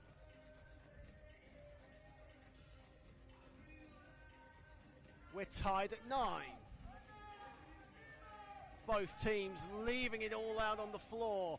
Zakraya fading away. Abdelaziz, it's welcomed into his arms. Abbas, 2 to shoot. Abbas has got to get busy. Throws it up, puts it in. 2-pointer. The third one of the game for the Fab Five of Egypt. And it's banked home by Zakraya.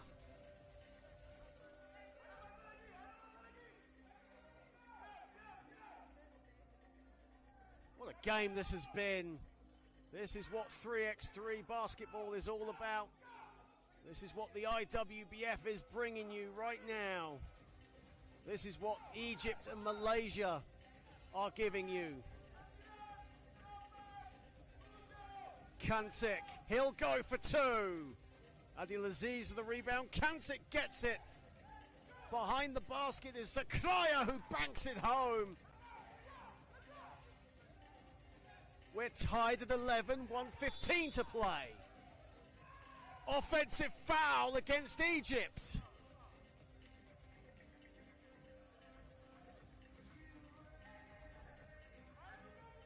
Well, Croatia and Portugal have got a bit of a stage to fill here if they're to emulate what's going on here. And Malaysia now take the lead. Kancic, the scorer.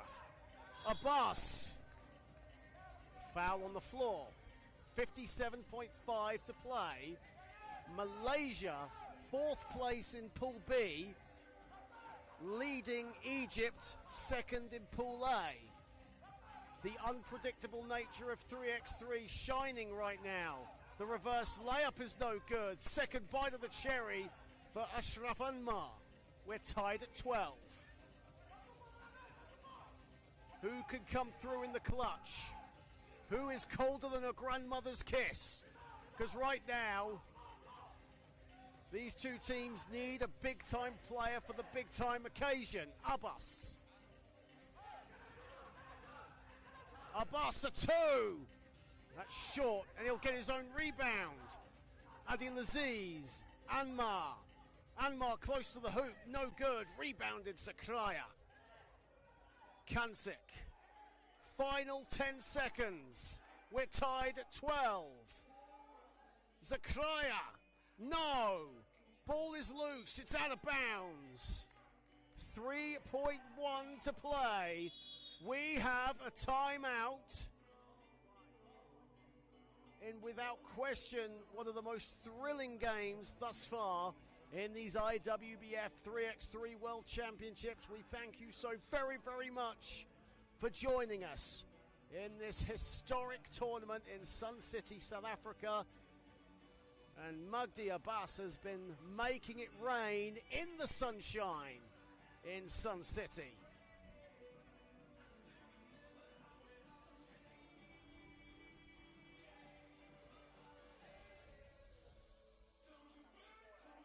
Malaysia ball, 3.3 to play. What's going to happen? Zakraya banks it home on the buzzer. Malaysia win. Heartbreak for Egypt. Jubilation for Malaysia. What a win.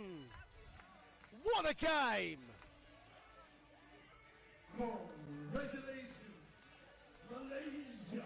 Malaysia with a 13-12 win in an instant classic here in Sun City.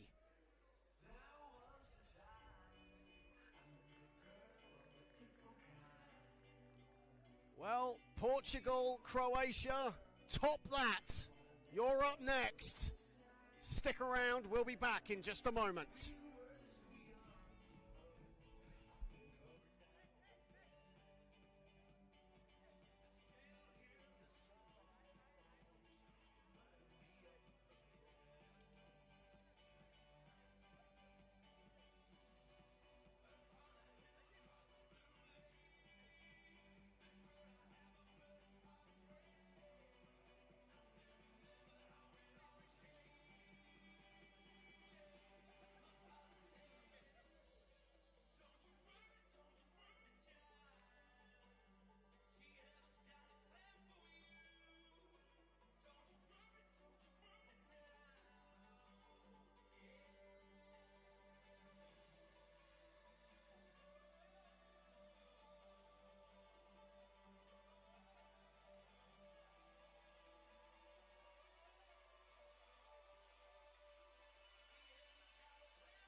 floor is the man from Croatia.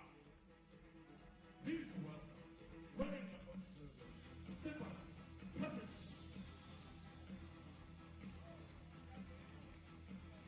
Coming in at number 8, Nikola Bistrovic. At number 9, Vladimir Demirovic. At 11, Ante Pivac.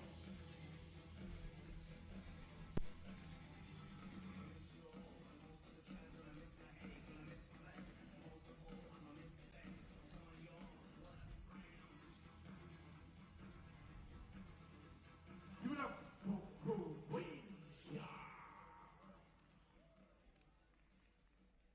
Well, I hope you've recovered from the last game, because now the basketball still coming to you thick and fast, as now we have Croatia taking on Portugal, an all-European affair here in South Africa.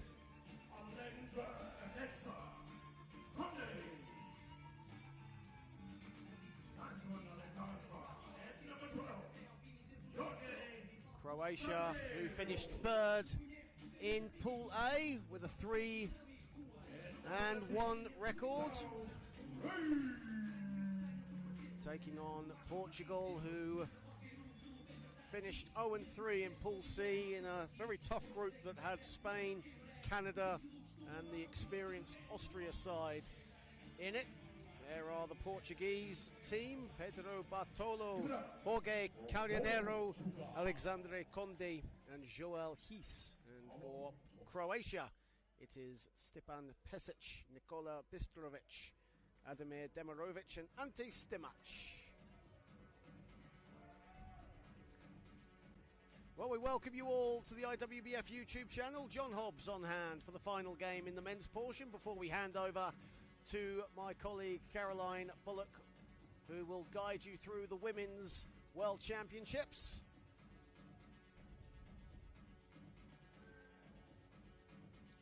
Croatia will get the first possession, Portugal in red. Croatia in their infamous white with the red and white checks. These two teams, Division B powerhouses in the European sector of the IWBF zones. But this is a very different atmosphere, a very different format to what they're used to, as they are battling out on the world stage. And we are seconds away from tip-off. We are underway. Croatia get us started. Ante Stimac has it. And the pass goes straight to Pedro Bartolo. Here is Carneiro. Carneiro in all kinds of space. That's a long one-pointer. Of course, ones and twos here in 3x3 basketball. Inside the perimeter is a one-pointer. Outside is a two-pointer. 12-second shot clock, as opposed to the traditional 24 seconds in 5-on-5.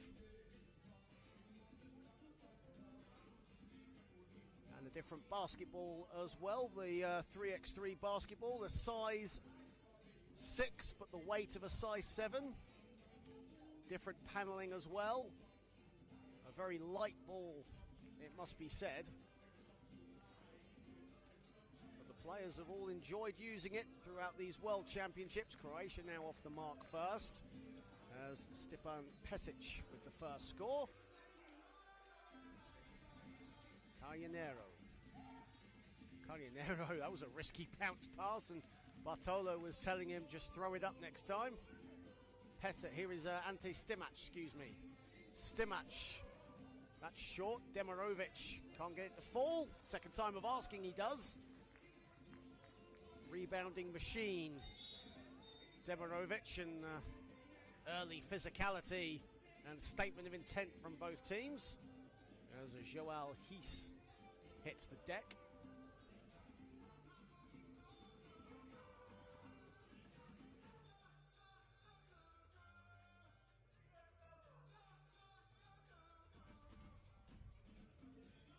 Bartolo.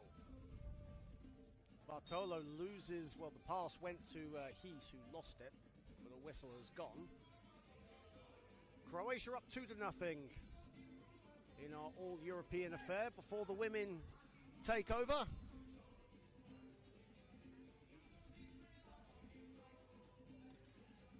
As Bartolo gets Portugal off and running. Stimac, the KKI Verbas man, as is Demirovic, and a 3-second violation, so Portugal will get the ball back.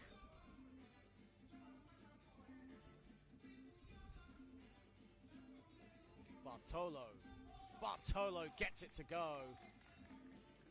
Well, we've seen Pedro Bartolo's 2-point exploits from beyond the arc. Demirovic close to the hoop, and he gets the friendly bounce. 3-2 to Croatia early doors. We're just under 2 minutes, or just around the 2-minute mark. Hees, Joel Hees, will get a free throw. Alexandre Conde waiting in the wings for Portugal, as is Nikola Bistrovic for Croatia. Both those players actually have started on the end lines for these two teams. Stimac, Pesic, 6 to shoot, and the ball out of bounds. And I think that'll be a Croatia ball. It will be.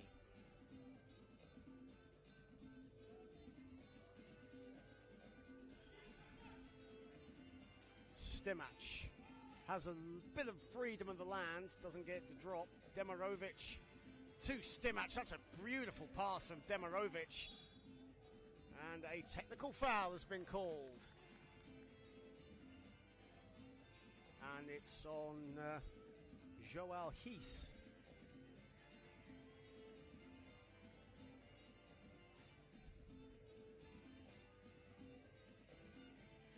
You hear the music in the background. It's been fantastic vibes here in Sun City, where we have been welcomed with open arms. The locals here have been extremely friendly. Of course, this Sun City Super Bowl is adjoined with a shopping mall, and all the staff in the numerous restaurants and shops have been incredibly friendly, very positive, and it's been a lot of fun here in the resort.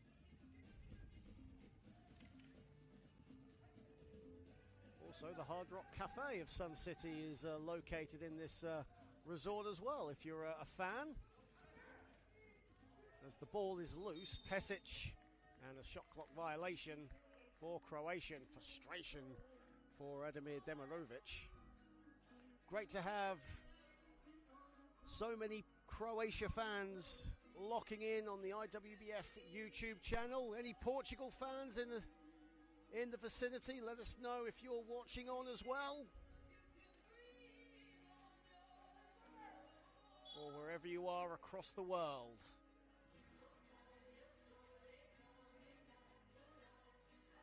Certainly very different to what most of you are probably accustomed to with the 5-on-5 game. IWBF expanding its reach to include more nations. With this 3x3 basketball, you're looking at just two of those nations right here. Of course, Malaysia, Kenya, United Arab Emirates, and Slovenia, the other nations that spring to mind. Of course, for the women, look no further than the Switzerland women, as he spanks in a mid-range.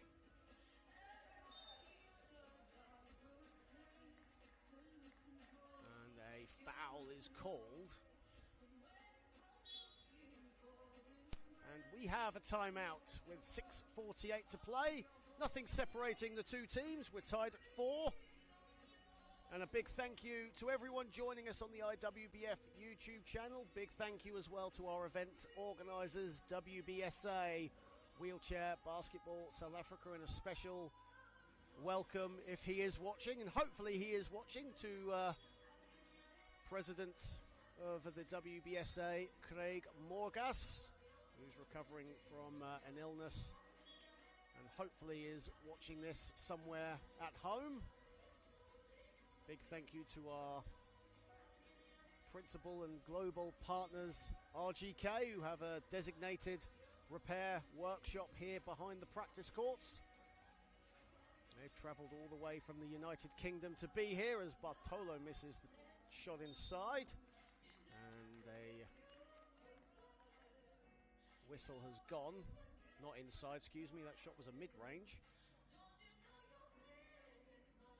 Pretty sure you know that by now.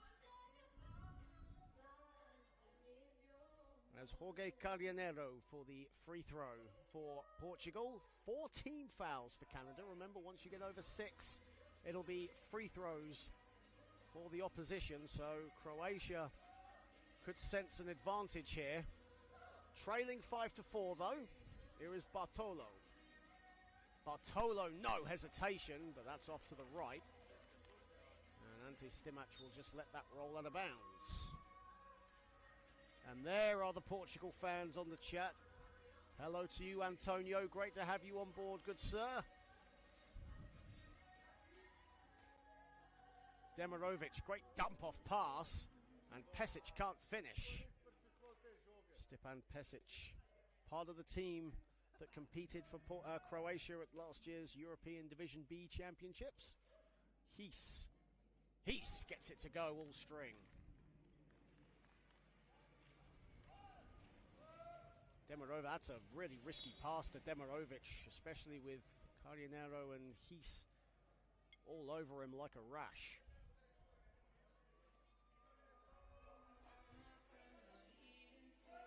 Stimac fakes the shot, goes for the pass. Everyone getting a touch on the Croatian team, and Pesic the beneficiary. And Portugal need to get it over the perimeter here. They haven't been able to, and a whistle has gone.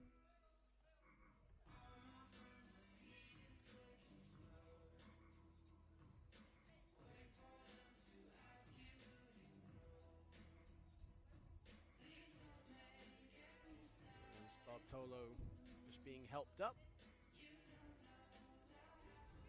Entering the halfway point of this one.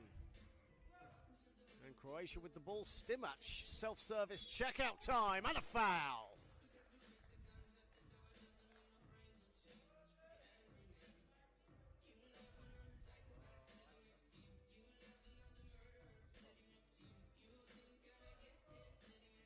Ante Stimac, who averaged 19 points and 8 assists at last year's Division B European Championships. Another player for KKI Verbas. Demirovic one-handed. No good. Portugal now get it over the perimeter, but have 7 to shoot. Bartolo lets fly. And Demirovic gets the rebound, gets the ball, the bounce pass to Pesic. Pesic and a foul. No, it won't count, excuse me. 3-second violation. And Portugal get the ball.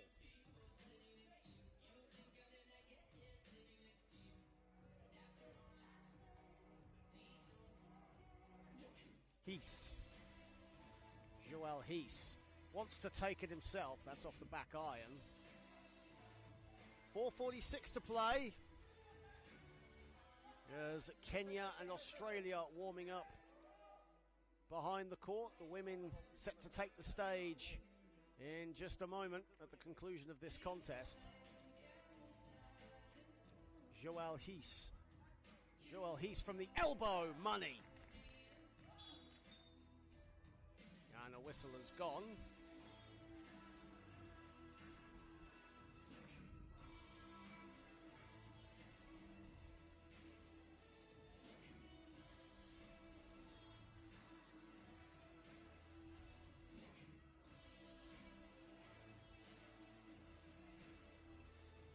.23 to play. It's been a very even contest. Both teams matching each other blow for blow. Ante Stimac has it. Stimac to the basket.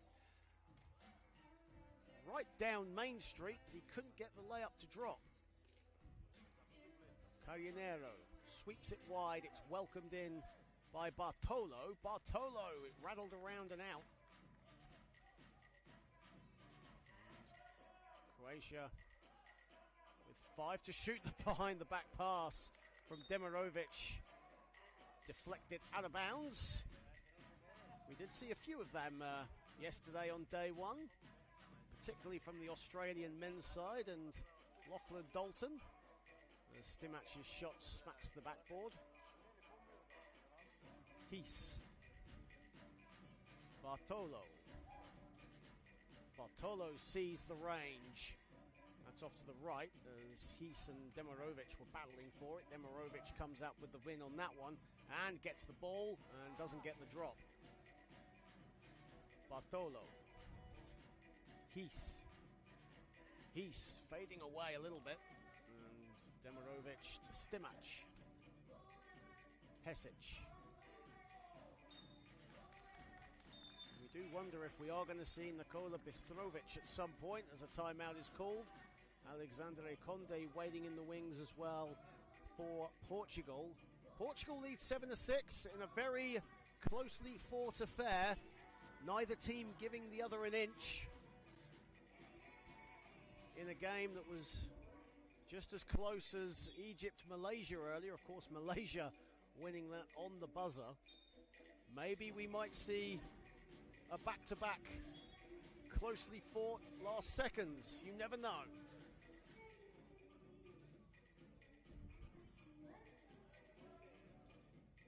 Six seconds on the shot clock for Croatia.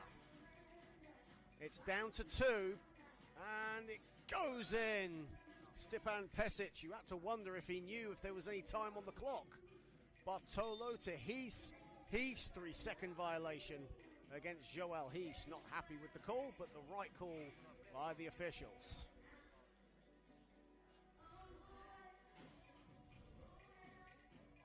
Ante Stimac. 2:56 to play. Ante Stimac still has the ball.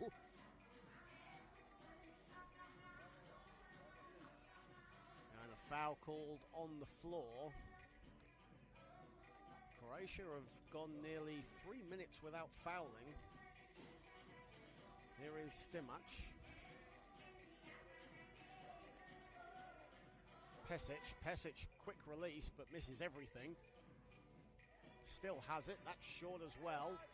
Ball loose, Bartolo has it. Hees has it, that was a risky pass. Hees did well to collect, he's all alone, misses the layup. And a foul has been called. 2:29 to play, we're tied at 7. That's the 5th foul on Croatia, who now really have to be disciplined. They did go around 3 and a bit minutes without committing a foul, and now it gets a bit cagey for them as they have to really be disciplined.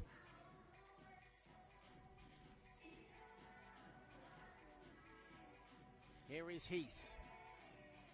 Hees for 2. And that ball will go out of bounds. 2:22 to play.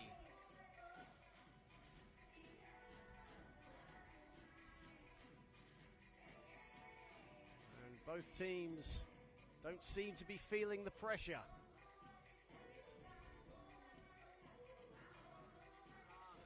Here is Stimac, just given freedom of the land, goes inside, another foul is called.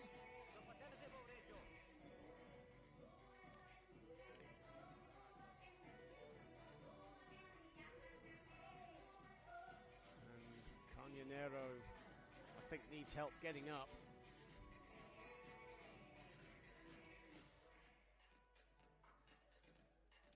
Joel Hees and Croatia's Ademir Demirovic help him up.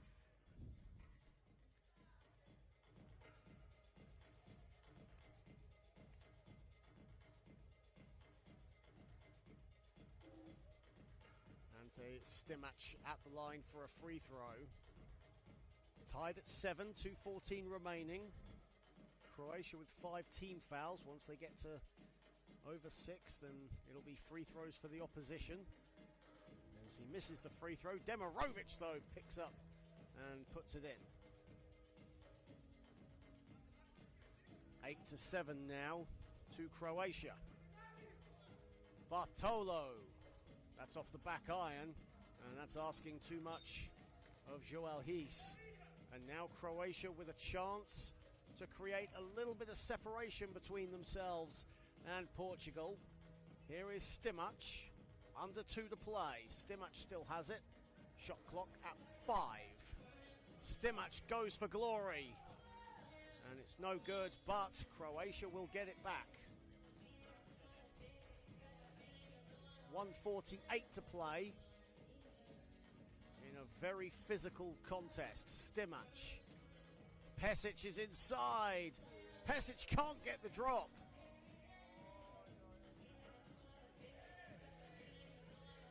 Portugal now with a chance to tie or even take the lead. Carneiro, that's a shot clock violation. But it doesn't matter, Croatia have the ball.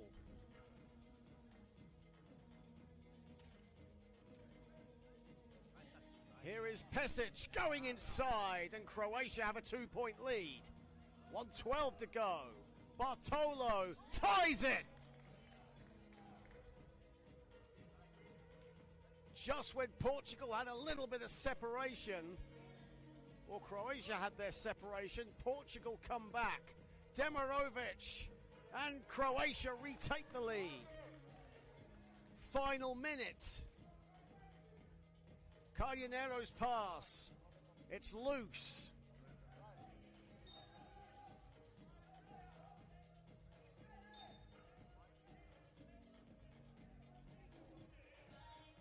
It's a red ball. It's a Portugal ball.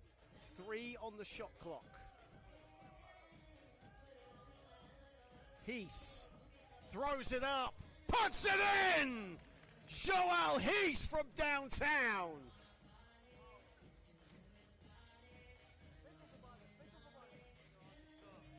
Portugal with the lead. And Demirovic now scores. I believe that was actually a 1-pointer, I think, from Hies. But either way, we're tied at 11. Bartolo off the back iron. 3-second violation is the call.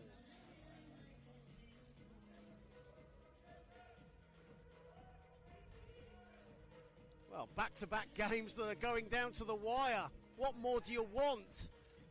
Final seconds. Demirovic, the ball is loose. That should be a Croatia ball. I believe it is. Portugal want a timeout. 5.2 to play. Well, we saw heroics in our earlier game with Malaysia getting the win over Egypt. And we're having more of the same here. Well, we did say that Croatia and Portugal have got a tough act to follow, but my goodness me, they're getting there. It's an incredible game. Everything you want and more in these inaugural IWBF 3x3 World Championships. 5.2 to play, and I believe Croatia now want a timeout. I think we have, I think Demirovic is just needing to retake.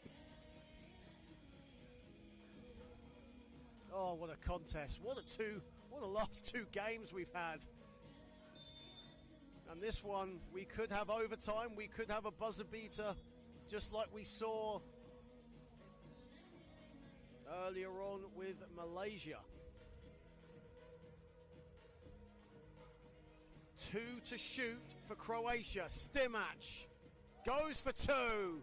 That's off the back iron, and we have overtime.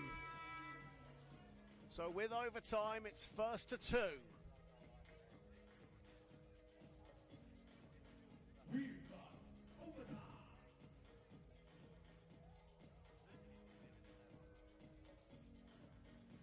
So whoever scores the first 2 will get the win.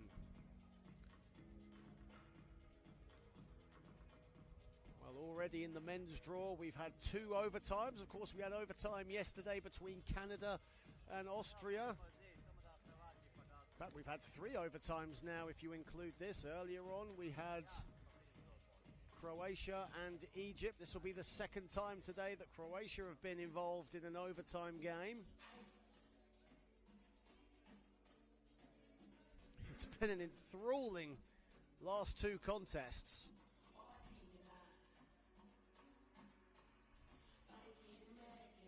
And we thank you all for joining us on the IWBF YouTube channel. We hope you're enjoying it. And to answer the question about the Wilson ball from the IWBF delinquents, that is a size 6 ball, but it's a size 7 weight.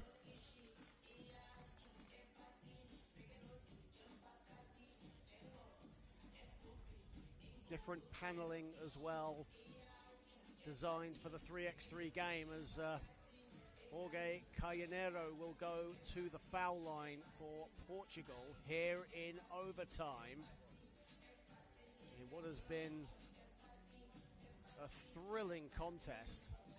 Carneiro misses, Stimac, and the ball will go out of bounds. A 2-pointer would win it for either team. Of course, it's 1st to 2 here in overtime.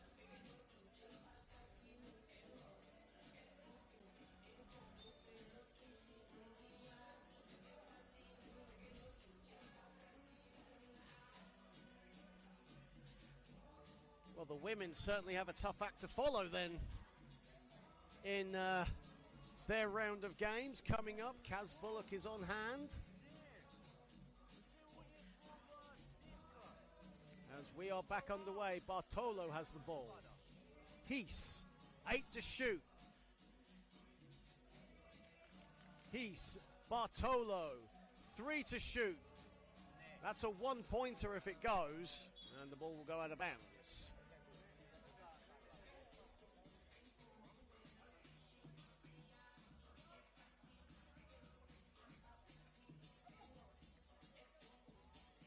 Ante Stimac. Stimac, a 1-pointer from the elbow.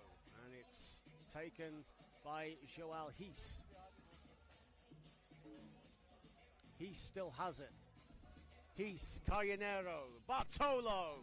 And again, neither team refusing to budge. The ball is loose. The ball is out. Who has it? Croatia have it.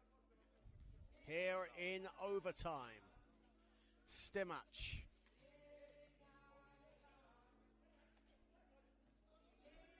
Stimac, Pesic, no good. Rebounded Carneiro. Here is Bartolo. Bartolo decides not to go for the win immediately.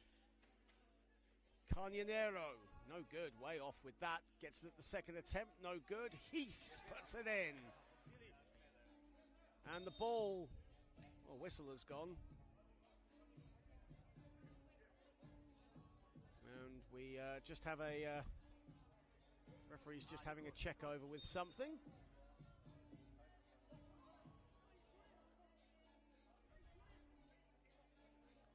And it looks like that shot will not count. It was a shot clock violation, I think. So we're back to where we started.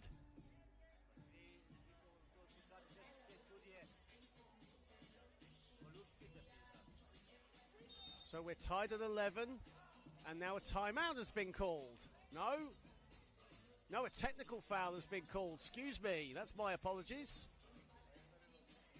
I'm allowed one mistake a day, as Demirovic will now go to the line.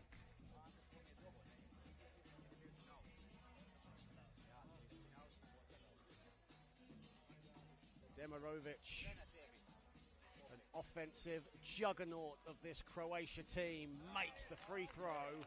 And now Croatia on the verge.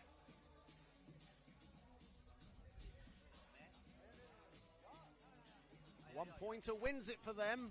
Stimac. Inside, Pesic all alone, blows the layup. Oh, that would have been huge. That would have won it.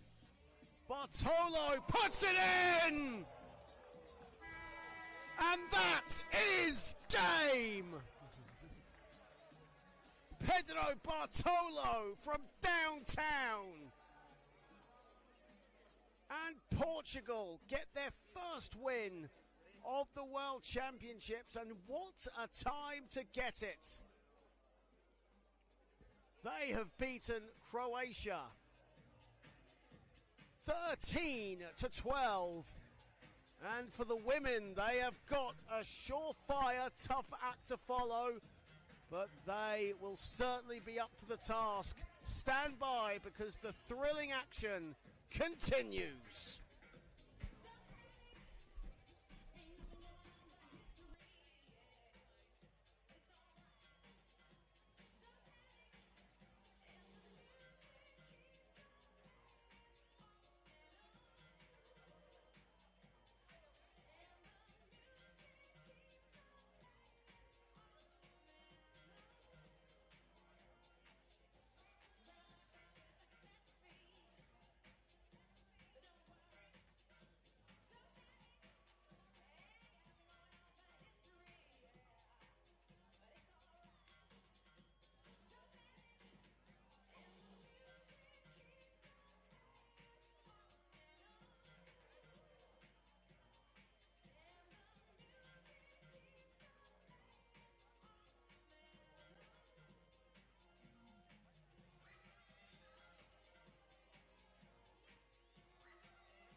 Welcome back into the Super Bowl here in Sun City.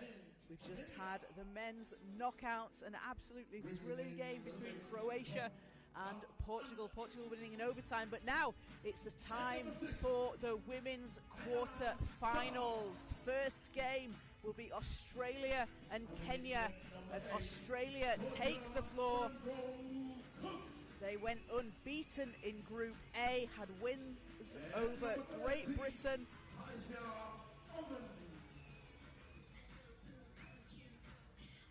South Africa and Switzerland. They finished top of Group A, so they play the fourth place team in Group B, which is Kenya, as the team comes out onto the court. Australia in their yellow jerseys, Hannah Dodd, Georgia Munro-Cook, Tasha Ovens and Ebony Stevenson. And coming in to dance with the ladies from Kenya, introducing. And Kenya will take to the floor. Their first time on a world stage here at the 3x3 World Championships. They had a loss to Spain in Group B earlier today. As they come out onto the court, Joyce Ambassa, Rahel Arkoth, Carolyn Wanjira and Beth Wanja taking to the court. Kenya playing in red today. So the quarter-finals are set. Coming up after this game, we will have Spain and Switzerland, followed by Great Britain and South Africa, and then Canada and South Africa. A place in the semi-final awaits the winner of each of the four quarter-finals. The winner of today's quarter-final between Australia and Kenya will face the winner of Spain and Switzerland that follows this game. And the runner-up will play in the placing games tomorrow. So still all to play for out here on this court, as the tip is decided by a coin flip. In 3x3, there's no jump ball, it's a coin flip, and the winner decides whether they want to take possession at the start of the game or wait until a potential overtime situation and have possession then. In 3x3, we are playing 10-minute games. It's a 12-minute shot clock on a half court. Shots inside the arc are worth 1 point. Shots outside are worth 2. No head coaches out on the floor. Teams do have head coaches that they've been working with in practice and in the run-up to the games. But it is the players who are coaching themselves out there on the floor.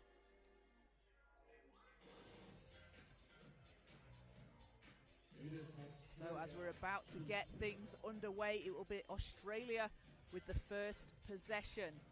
And Ebony Stevenson will control it for the Wombats. And we're underway as Munro Cook has time to think about the shot, but passes inside to the cutting Stevenson. Gets Australia on the board straight away. 9 seconds gone. No hesitation there from Stevenson.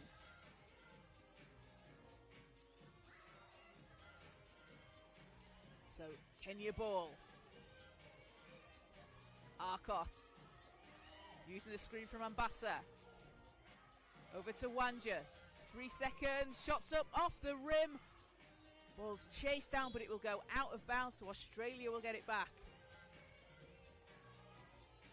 And Kenya, their first time on a world stage. They're really growing the game of 3x3 in Kenya. Developing the players, getting those opportunities to come up against teams like Australia in this competition as Munro Cook takes it all the way. And there's teams that we've seen across the men's groups and the women's groups. As I said, first time on the world stage. In the women's groups, it's Kenya and Switzerland. For the men, Slovenia, the United Arab Emirates and Croatia, along with the Kenyan team. And it's great to see the growth of the game. Just shows how global it is and the accessibility of 3x3. The IWBF working really hard to put a program in place to really grow 3x3 as a focus point, develop players. As the ball inside is taken away by Munro Cook. Dodd has it for Australia. Dodd finds Munro Cook under the basket, it's short, and Arkoff grabs the rebound. Now watch Rahel Arkoff. She has been crashing the boards for Kenya this whole competition. Does a good job positioning herself underneath the hoop as Dodd kicks the ball out to Stevenson.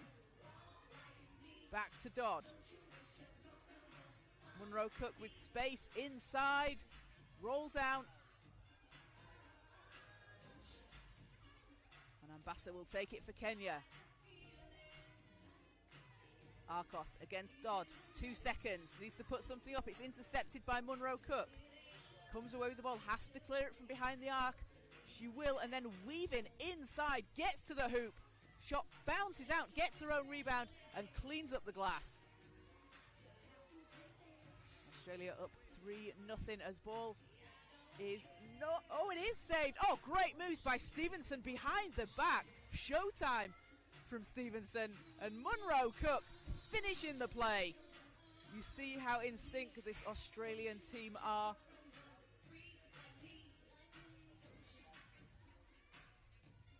As Wanja's shot doesn't go. Chased down by Stevenson. Dodd cutting inside, takes it to the hole.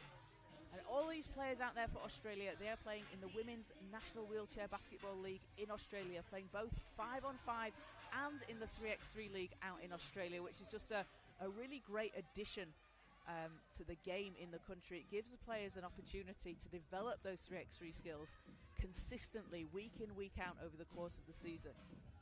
As Munro Cook fading away, doesn't get it to fall. Stevenson's there, puts it back in the basket. And Ebony Stevenson, at just 15 years old, has been having herself a tournament. She is showing why she is one of the most exciting young players in Australia. Coaches are really high on her talent. A lot of them want to work with her. She's got huge potential. And Glider's head coach, Craig Campbell, says, you know, she is certainly a player to watch. So a substitution for Australia, Tasha Ovens coming into the game for the first time for the Wombats. Munro Cook has space for the shot, passes over to Stevenson, doesn't get it to drop.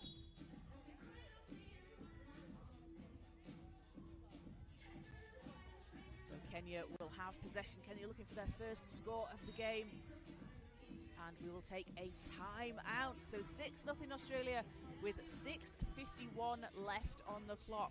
The winner of this game will move on to the semi-finals, which are taking place tomorrow. The semi-finals will start at 11:55. And the winner of this game will be facing the winner of Spain and Switzerland, which is coming up next at 4:55 today. So stay tuned to the IWBF YouTube channel. You don't want to miss a second of the action. We've had overtimes, we've had buzzer beaters, we've had absolutely incredible games over the last day and a half, and we've still got more to come. So back out on court, it will be Australia ball.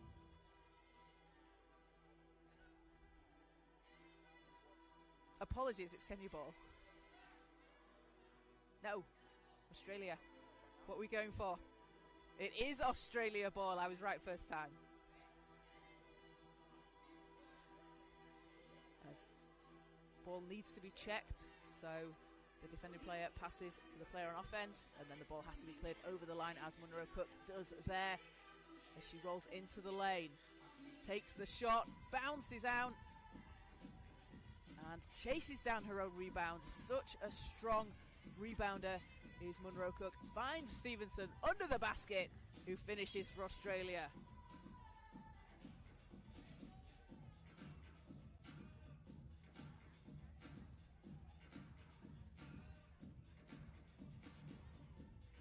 Ambassa. Ball's knocked out of bounds. Australia have a 7-0 lead here.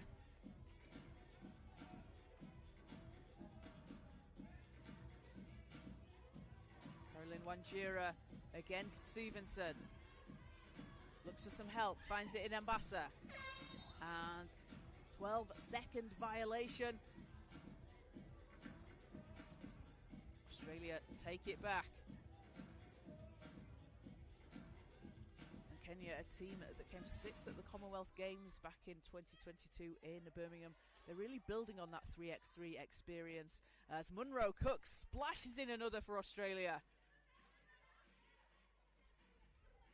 Ambassa looking for some help, needs to pass out of it. Wanjira's there, clears the ball, 1 second, and that will be too much time off the clock. So Australia possession.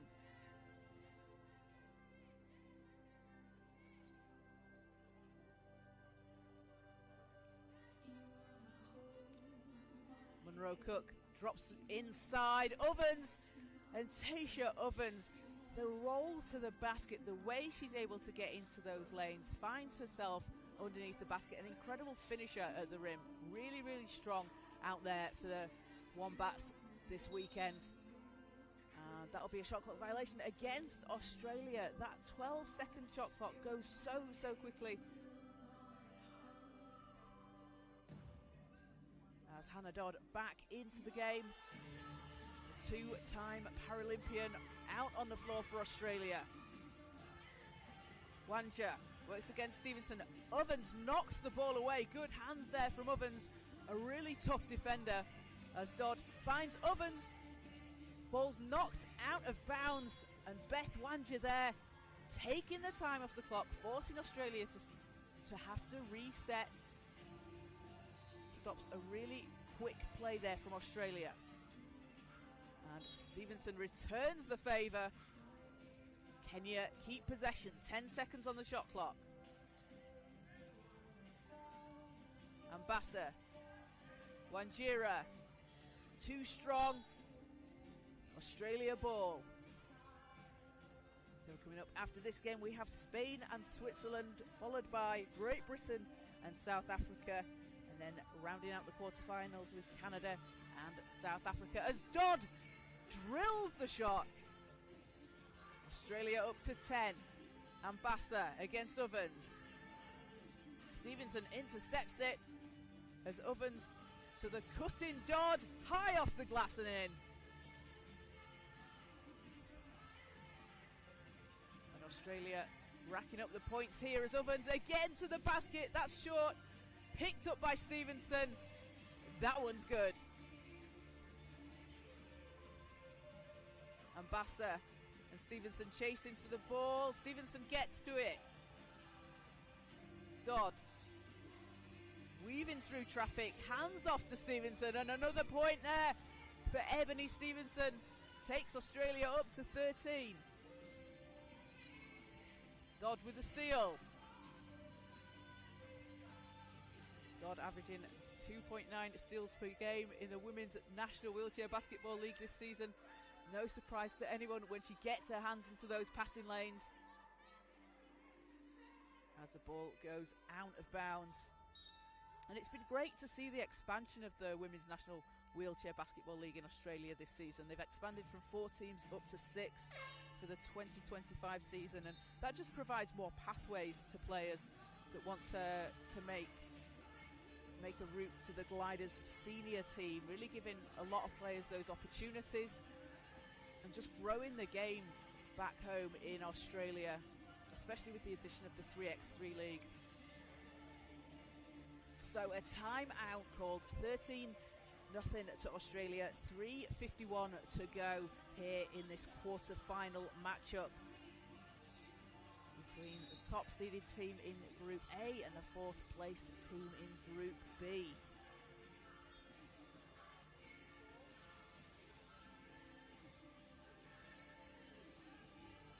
The team's back out on the floor. It is Australia possession.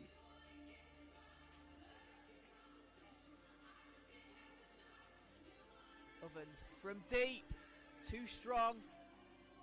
That's a good look from Taysha Ovens. She leads the Women's National Wheelchair Basketball League in 3-pointers made this season. Georgia Munro-Cook, her teammate, out on the floor, is second. So threats from deep out on the floor for Australia. Ovens to Munro-Cook.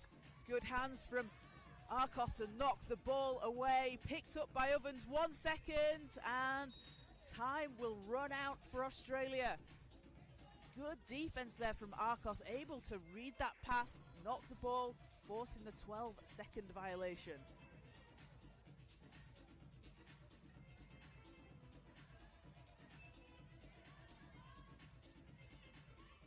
Arkoff working against Munro-Cook.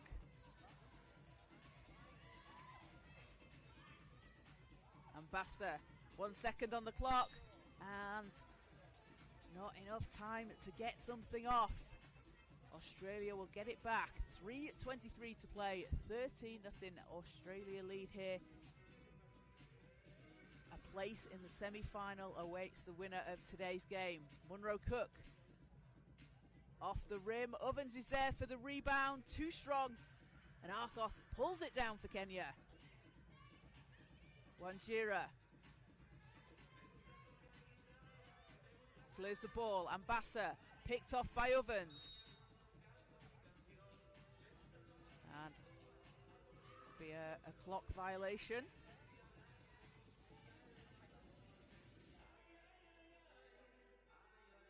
So Australia a chance to increase this lead. They went unbeaten in the group stages as Munro-Cook finds a way to the basket.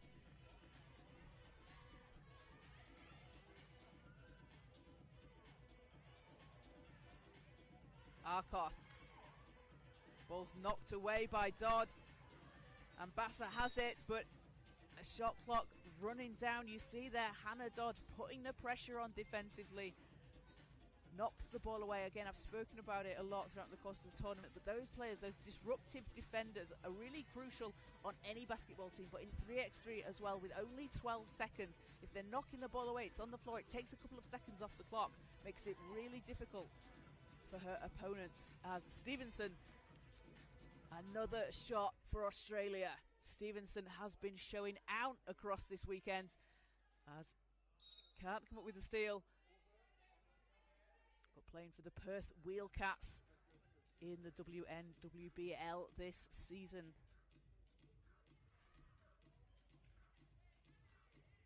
Stevenson, tough shot, won't fall. Arkoff has the rebound. Ambassa, 3 seconds. Over to Arkoff. Needs to put something up. And won't get it off in time.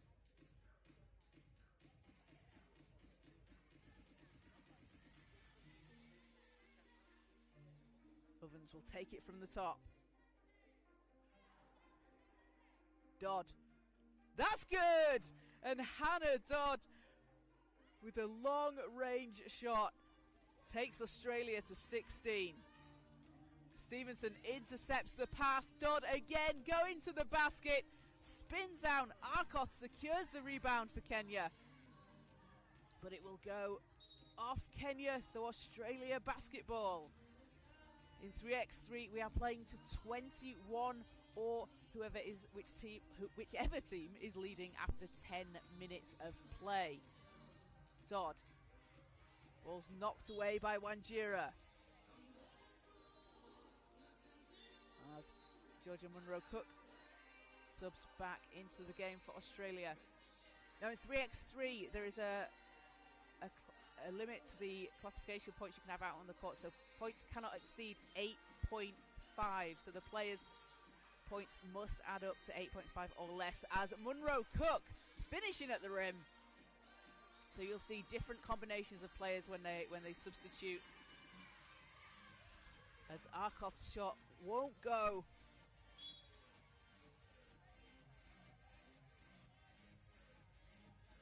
Australia at 17 points here, 1:14 to play.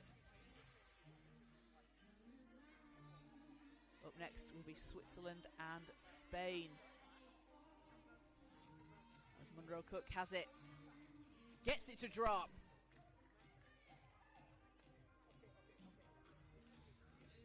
As Stevenson draws the foul.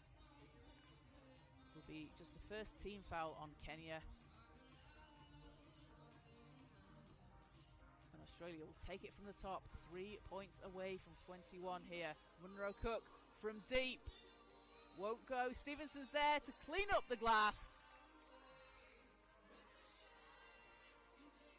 As Wanjira looks to pass out of it, Stevenson knocks the ball away. Australia possession. Dodd going to the basket, dishes off to Munro-Cook, rims out, and Arkoth can't save it inside the lines. 31.6 seconds to go as Ovens back in for Australia. Ovens. Stevenson working her way inside, too strong, gets her own rebound. And again, Stevenson has been working really hard on the offensive glass this weekend, as she does every time she's out on the court.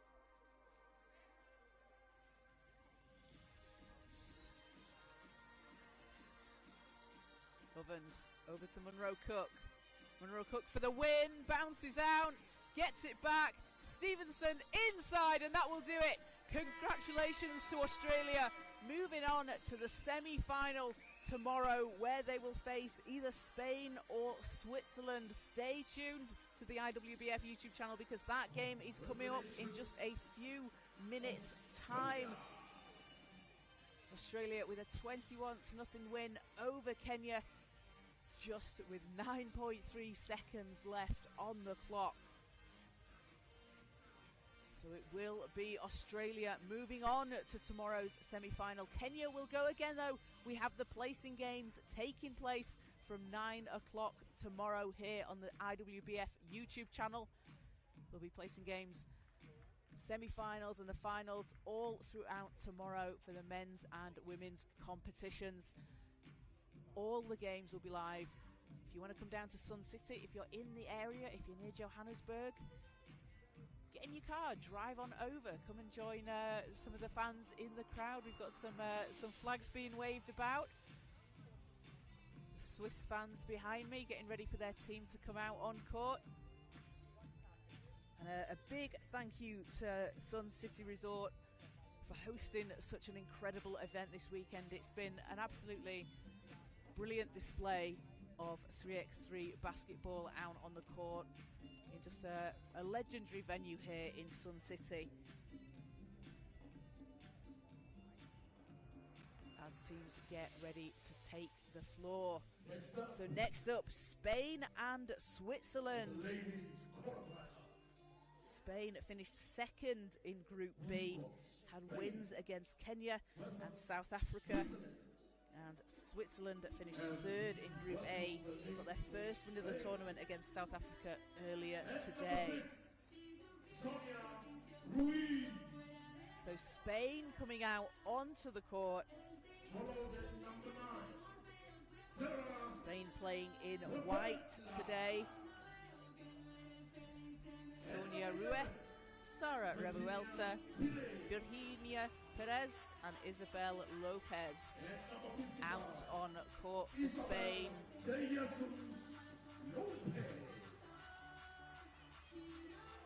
They've been averaging 14.3 points per game across the group stages. They are the current 3x3 Europe Cup champions, winning in Austria last year, bringing home the gold medal. Sonia Ruiz and Sara Revuelta on that team last year. As Switzerland take to the court.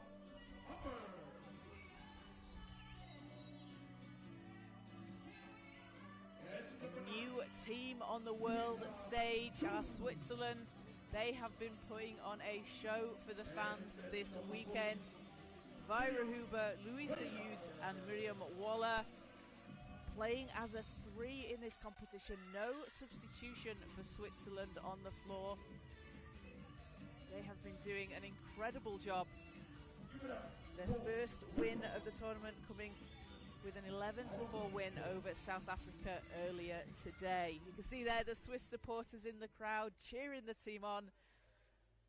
Decked out in their Swiss flags and hats. You love to see it. So coin toss for possession. And this is a battle between second in Group B and third in Group A. Spain finishing in second, Switzerland in third. So it will be Spain ball to start things off. 3x3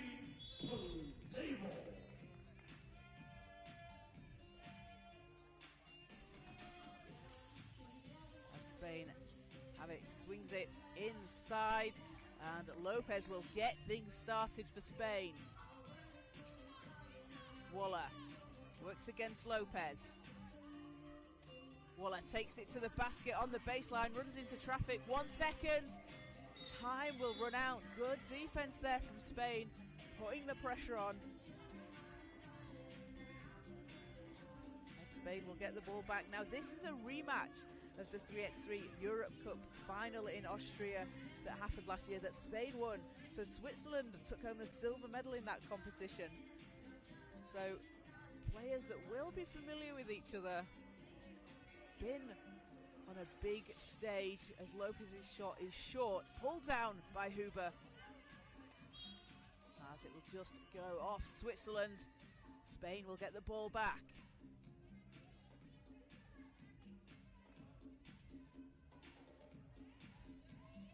The IWBF integrated the 3x3 Europe Cup with FIBA's 3x3 Europe Cup last year in a first, which was a great event out in Austria.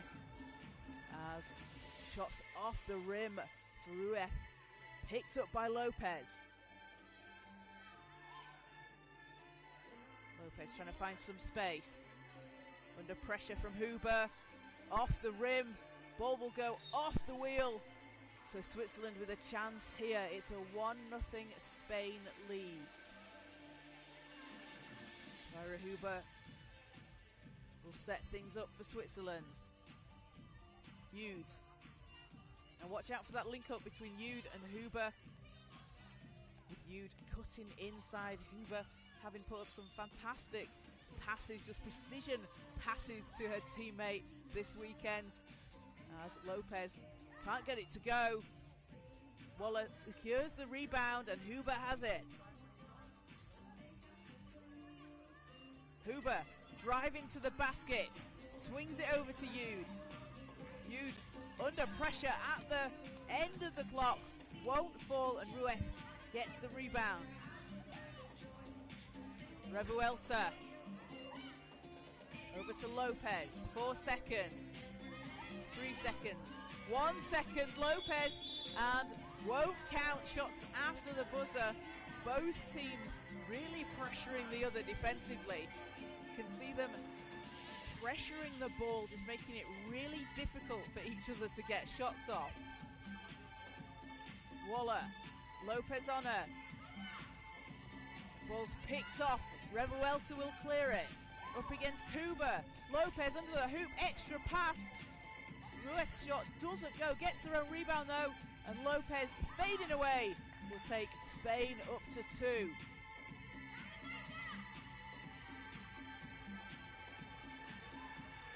Huber using the screen from Waller. That's short. Waller with the rebound. He's going to take it off the rim. And that's a good shot, a good look there from Huber. We've seen her make those over the course of the next 2 days.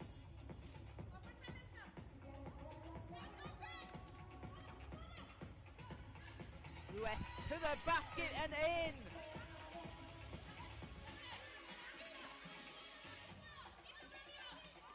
Waller. And ball's going to just go out of bounds. Huber couldn't get there in time.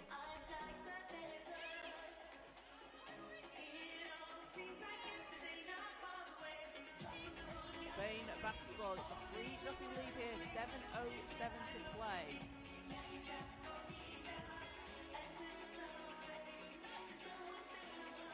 Perez, shot doesn't fall. Huber has it to Switzerland. Jude, shots up, and that's good! Gets Switzerland onto the scoreboard. Passing inside to Perez, answers for Spain. Takes the lead up to 3.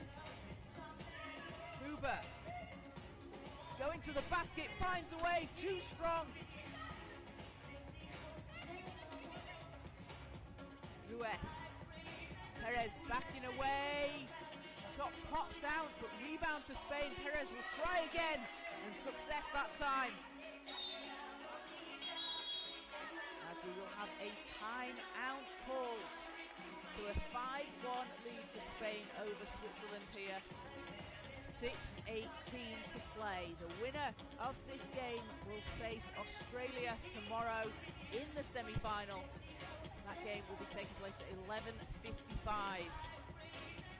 Coming up after this game, we have Great Britain and South Africa, and that will be followed by Canada and South Africa. The second set of quarterfinals. Switzerland looking to put into this 4-point Spanish lead.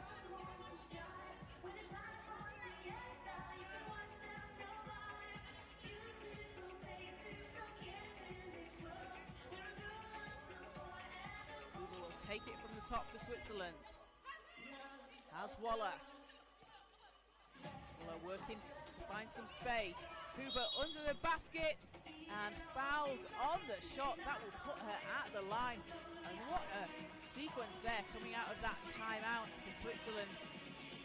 Huber finding the space underneath the basket. Shot doesn't go, but a chance here at the line. Vira Huber playing for the Pilatus Dragons this season alongside her teammate Miriam Waller. They won the Swiss Championship this year and have been playing for the Dragons since 2021.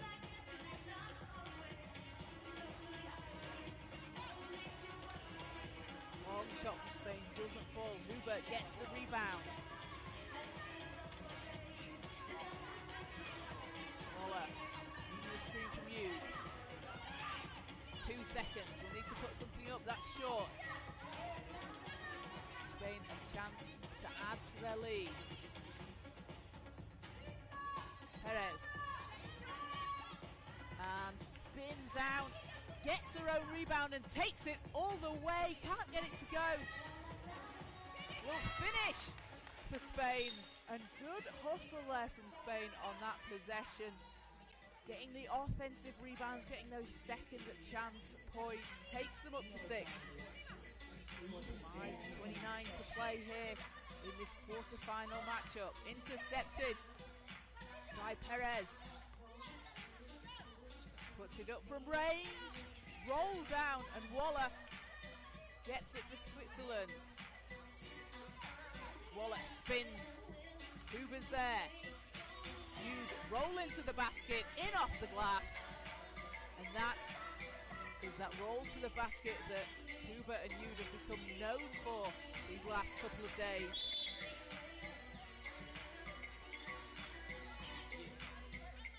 Foul called against Spain. That's their second team foul. Will be Switzerland ball.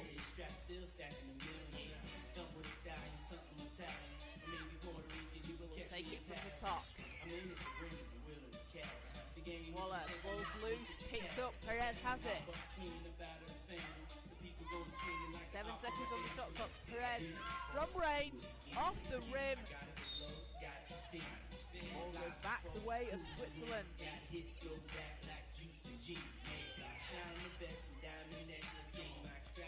Swiss women's national team only created a few years ago. There's a small number of players involved in the programme, and there's a real focus on 3x3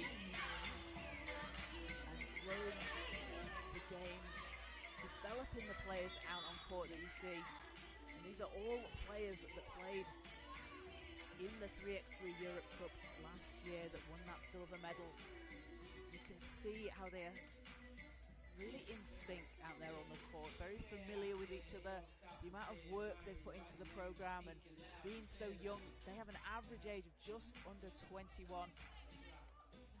So you've got to think how exciting it is to see these players growing and developing. What will they look like out there on the floor in 2, 3, 5 years' time?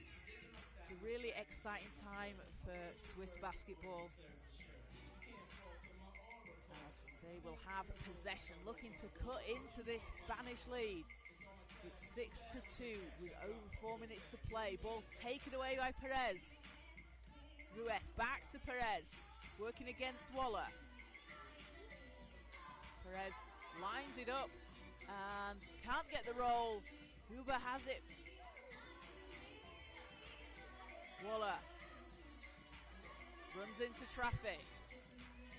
3 seconds, Waller, extra pass over to Huber, can't get it to go. Back with Spain. Perez fading away, inside, gets it to drop.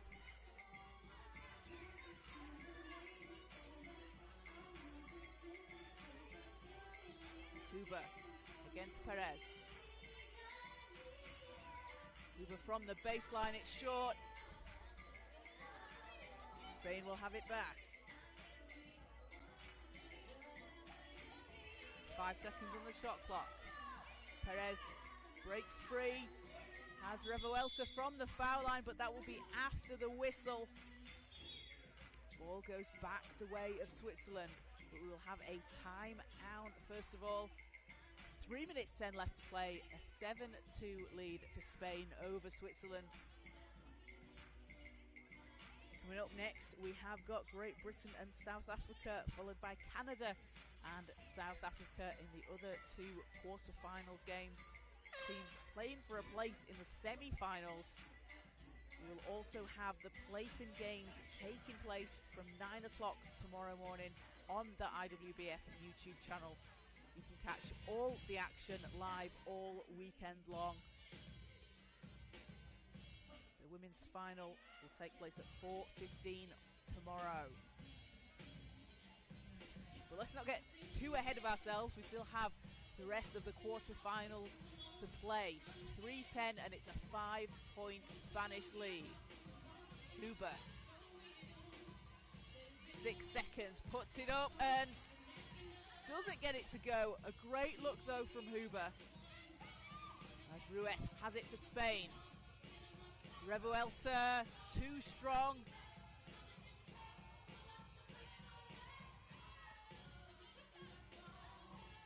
Waller against Revuelta. 3 seconds. We'll need to put something up here puts it up, too strong. Huber with the rebound. Tough shot. Doesn't go. And ball's out of bounds.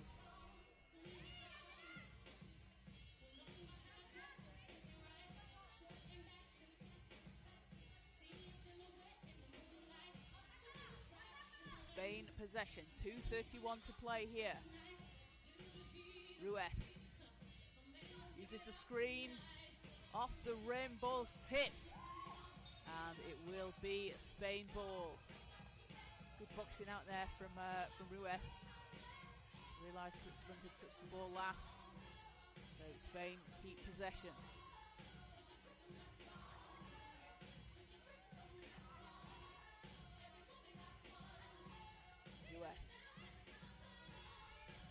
Lopez.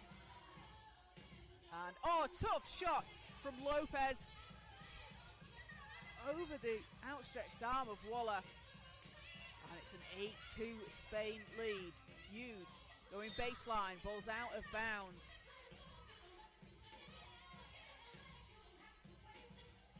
Spain will have it.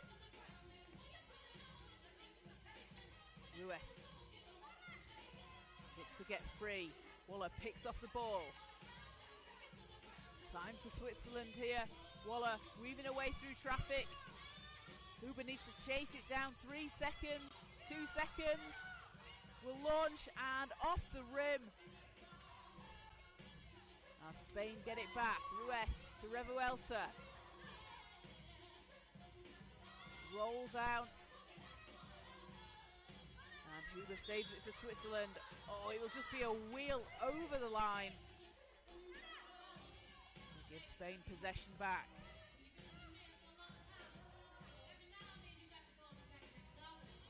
As Lopez will take it from the top to Spain, the 2-time Paralympian. Finds Ruiz. Ruiz behind the head pass over to Lopez. What a finish! Ruiz with eyes in the back of her head. Knows instinctively where her teammate's going to be out there on the floor. And then Lopez finishing underneath the basket. This is a very well-drilled Spanish team.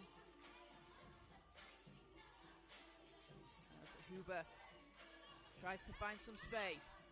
Shots up and won't fall. Get fighting for a rebound though. Gets her own rebound and takes it to the basket.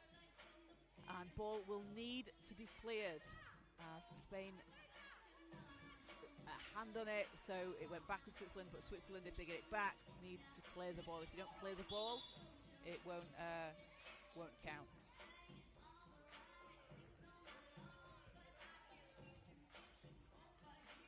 So checked ball, Lopez to Ruiz. Last minute of the game. Huber picks up the loose ball. Switzerland with a 3-on-2 break here, but it's going to go and get picked up by Huber. It will go out of bounds.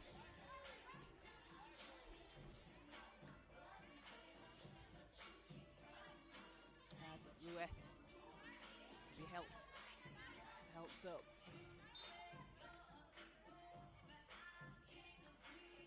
Spanish team that finished 8th at the Paris Paralympics last year. All players out there on the floor were representing Spain in the competition.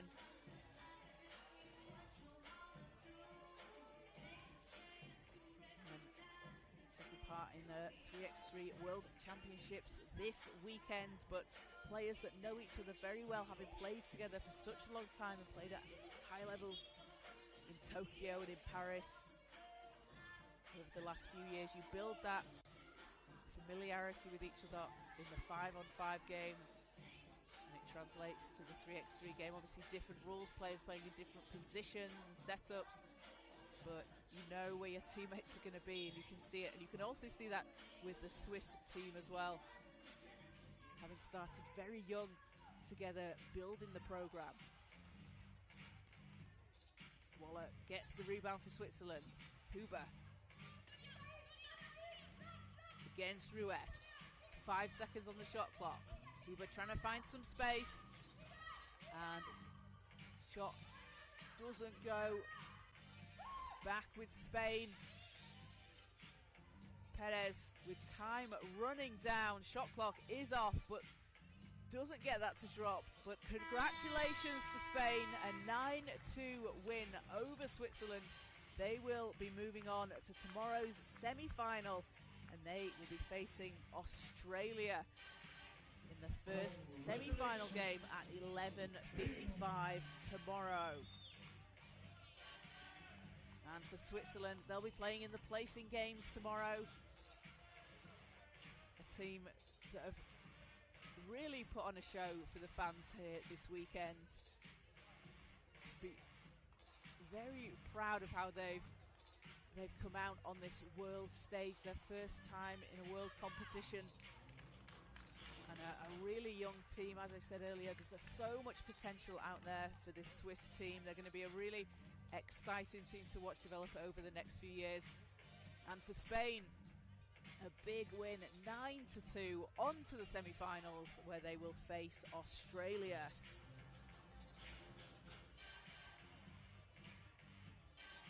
So up next, we will have Great Britain against South Africa, as the teams get ready to come out on court.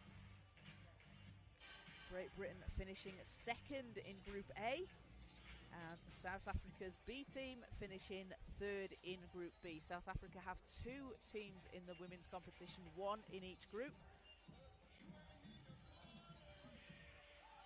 So Great Britain had a loss to Australia earlier today, 12-7. Had wins in the group against Switzerland and South Africa. And for South Africa, third in Group B, they had a win over Kenya 5-4 yesterday.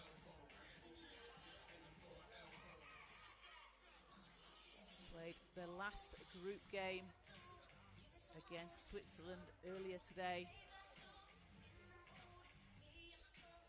where Asive Gilifile went off. Started the game absolutely on fire.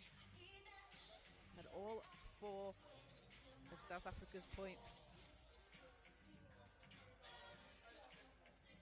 And was just hitting from all over the court.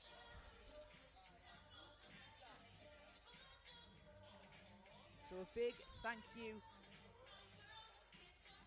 to RGK Wheelchairs, doing a brilliant job this weekend. They've got a maintenance station near the practice courts. We've got two fantastic practice courts at the back of the venue, and RGK Wheelchairs making sure all the athletes and their chairs are taken care of, ready to compete this weekend. Also a big thank you to Wheelchair Basketball South Africa for putting on such an incredible event here in Sun City. It's been an absolutely brilliant display of basketball over the course of the last day and a half. We've still got loads more to come.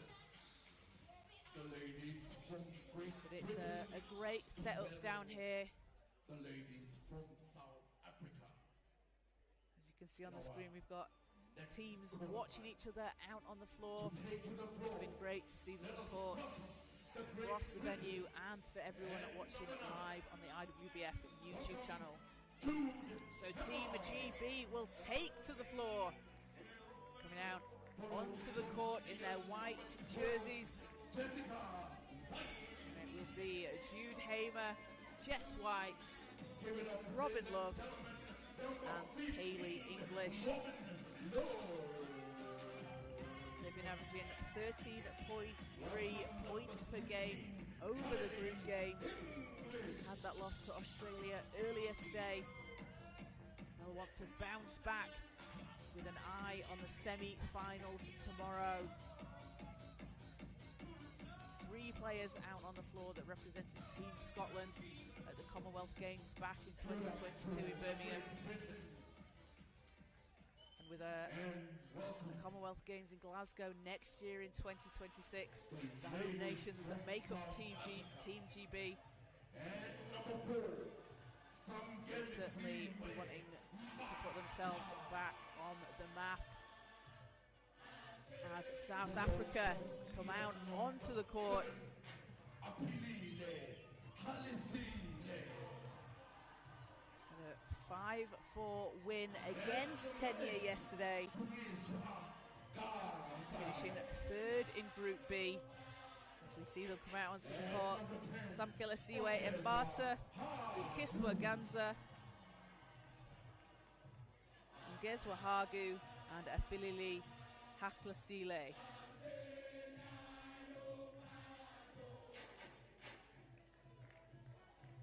And it was Ngezwa Hagu, the South African B team, who's been a really strong player out there for South Africa, crashing the boards, scoring for the team.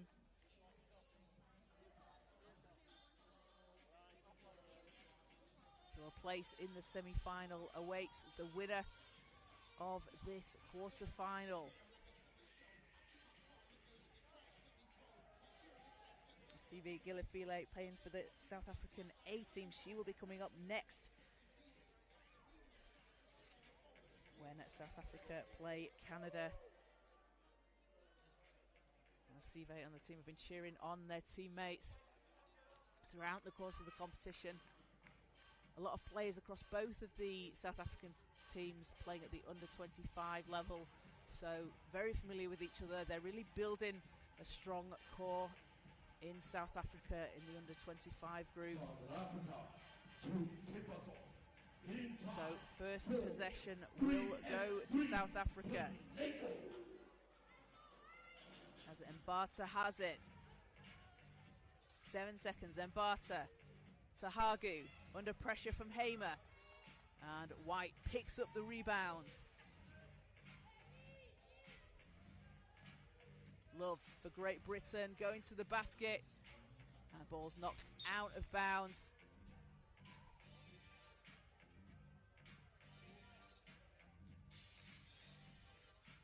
So South Africa possession. Mbata over to Hagu. Hagu being defended by White. Hagu will put it up. That's short. So GB possession.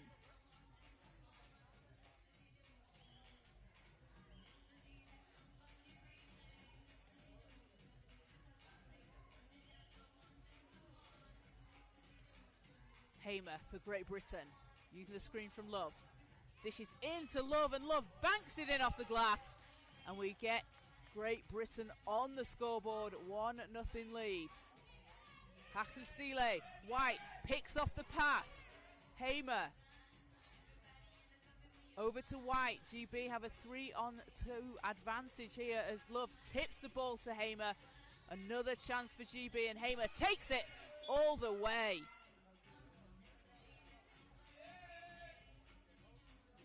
A 2-0 lead for Great Britain.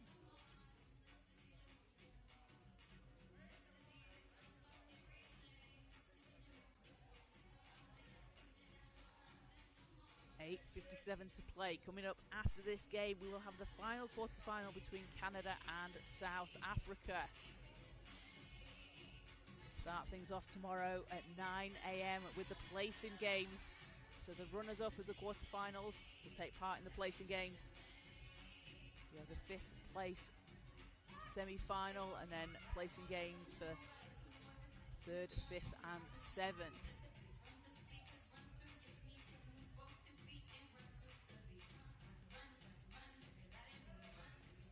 So Love will set things up for GB. Hamer. Hamer looking to pass out of it. Good defense there from Hagu. Love has it. Spins with 2 seconds off the screen from White. Hits! And GB up to 3 points here. 8:34 to play. Hagu looks to make something for South Africa. And we have a stop on the floor. 12-second shot clock violation. So GB will get it back.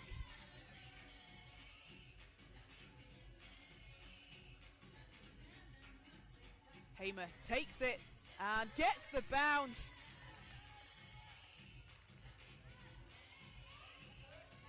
As ball will go out of bounds. And we'll see Kaylee English into the game for Great Britain. English playing for the Loughborough Lightning in the Women's Premier League this season. As she takes it all the way to the hole and drops it in. Instant impact from Kaylee English for Great Britain. Hargu against English, 3 seconds. Hargu from the elbow, too strong, chased down by White. And foul will be called on South Africa. That will be the first team foul.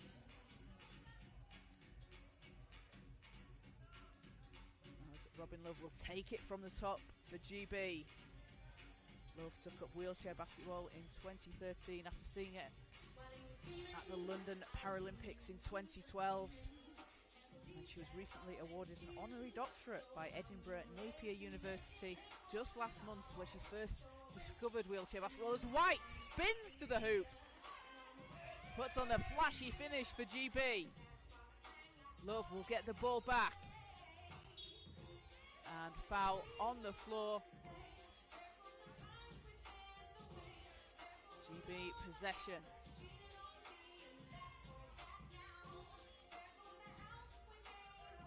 Love, a real leader out there on court for GB as she takes it from the foul line and nails it. GB up to 7 points. South Africa looking for their first score of the game. Hargu, long shot, too strong. Ball's chased down by Love.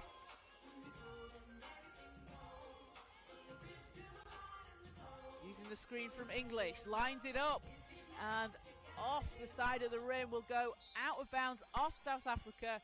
So back with Great Britain.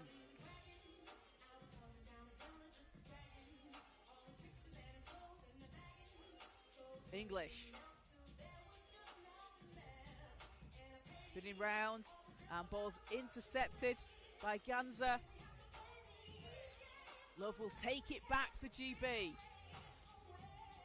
Love weaving her way through traffic, dishes off to English on the baseline, doesn't go. Love's shot is short, will go again, second time lucky for Robin Love. Robin Love, an excellent facilitator out there on court for Great Britain. The passes that she makes, so quick, knows exactly where her teammates are going to be. She's the master of the no-look pass. Always so good to see out there on court. As she works against Hargu from the foul line, too strong, again gets her a rebound, and English is there under the hoop and is fouled. So Kaylee English will go to the line, and you see there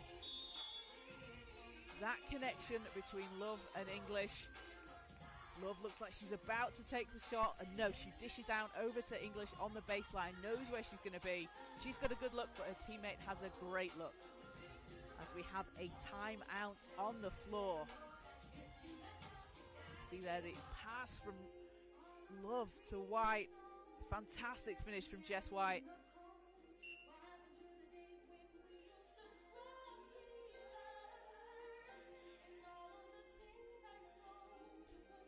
And Kaylee English and Robin Love, 2 players playing for the Manchester Revolution in the Premier League in the UK this season.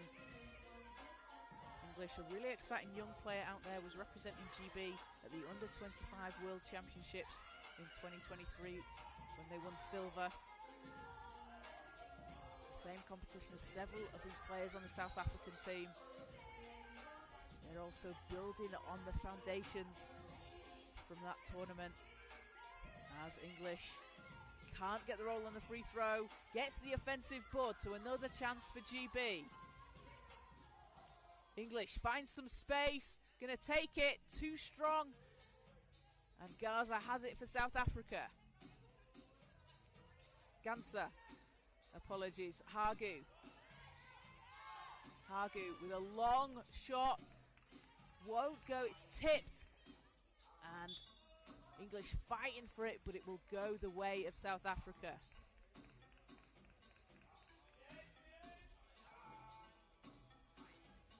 And Barta will take it from the top for South Africa. Hargu.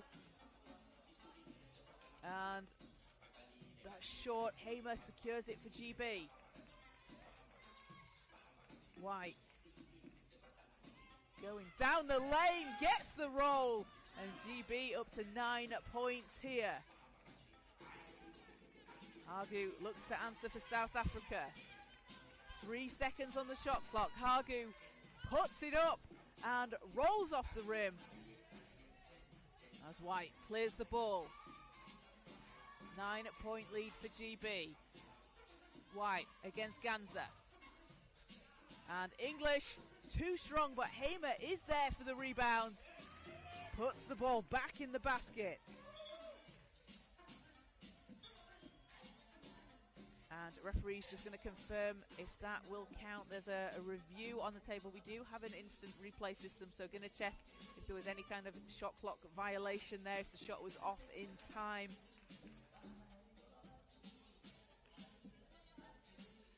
So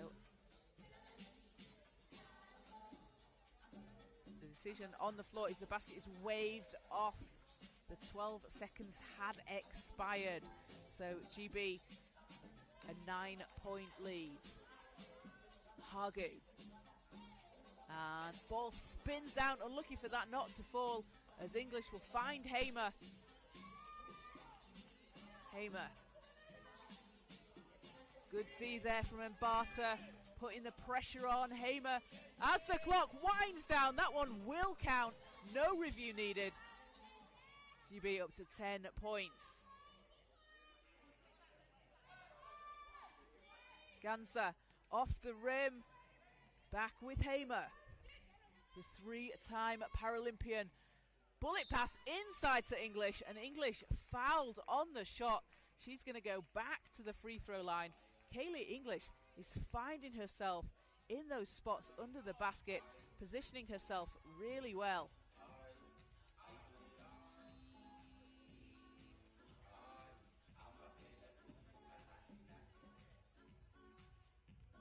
And it looks like, so English has had to come out. So English wearing glasses, looks like they've caught a knock. So Robin Love is going to have to take the free throw while English gets her glasses fixed. So Love at the line here. Doesn't get it to drop. White with the rebound. Love will go again and make that.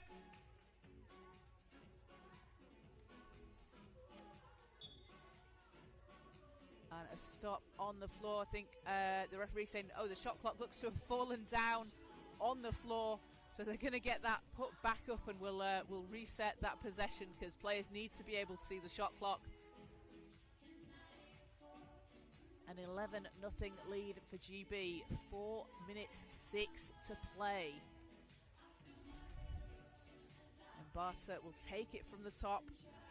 She played in the Commonwealth Games in the 3x3 competition for South Africa. As said, she wants to see South Africa represent at a Paralympic Games. And one of her ambitions is to play out in Germany or in the US. As Afilili Haklasile has come out onto the floor for South Africa, we will have a timeout called. So just under 4 minutes to play. A place in the semi-final awaits, and the winner will be playing either Canada or South Africa. We'll find out who it will be when that game takes place at 5:45 today here on the IWBF YouTube channel. So as the teams come back out on court, and on the sideline looks like English has sorted her glasses, so hopefully we'll see her back out on court. It's definitely no good trying to play basketball if you need glasses or contacts when one of them gets knocked down. I can certainly attest to that. You want to be able to see what's going on the court. As Love swings it round to Hamer. Ball's loose. White has it. Love. Short. Hagu with the rebound. And as we've seen all competition long, Hagu has done such a good job rebounding for South Africa. At the Under-25 World Championships in 2023, she had 12 rebounds a game. That was good for third in the competition. Again, a real rising star out there on the floor for South Africa. As Love swings it over to Hamer, and Hamer will bank it in. back with South Africa looking for their first score here. Hagu with a long shot and will go out of bounds. Hagu also averaged 6.6 points per game at the World Championships in 2023. But as you can see, a menace on the boards. And she's only going to continue to improve as she keeps developing, keeps playing the game either on the 3x3 and 5-on-5 format as Hamer for GB. And GB up to 13 points. Hagu working around the outside against White.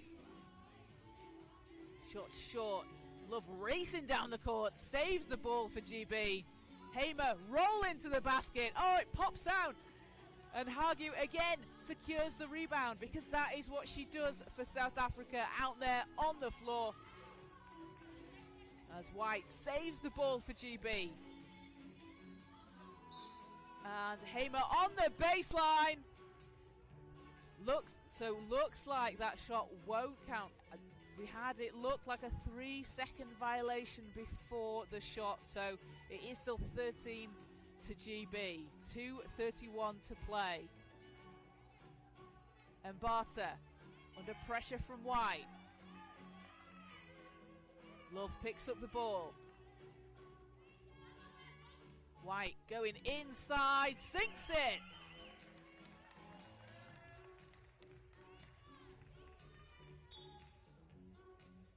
Ball goes out of bounds. I think just a step out of bounds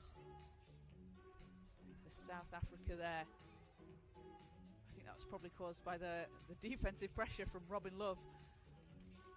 As she takes the ball, gets it over to Hamer. Shot doesn't fall, and she is fouled on the shot. And an unsportsmanlike call there goes against South Africa. So for an unsportsmanlike call, it will be free throws for Great Britain, and they will have possession afterwards. So Love at the foul line. Playing at the European Championships in 2023, part of the Great Britain team that brought home the silver medal. She was named to the All-Star 5 team and was top 10 in all categories in the competition. An absolutely incredible feat there. She was 3rd in points per game, 2nd in rebounds, 9th in assists, 1st in steals and 7th in blocks. There is no other way to describe what an all-round player she is out there on the floor as she nets both free throws. And GB will get the ball back.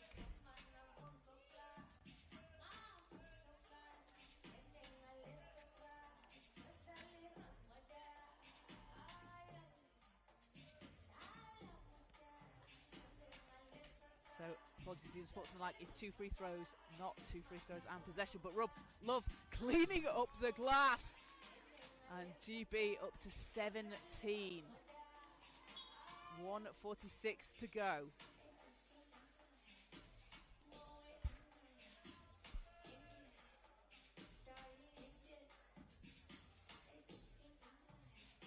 Love will take it from the top. Hamer backing down. Finds Love to the basket. And GB now 3 points away from 21. Hagu for South Africa. Against Love, 4 seconds. Needs to put it up from deep. Won't fall. And GB will get the ball back.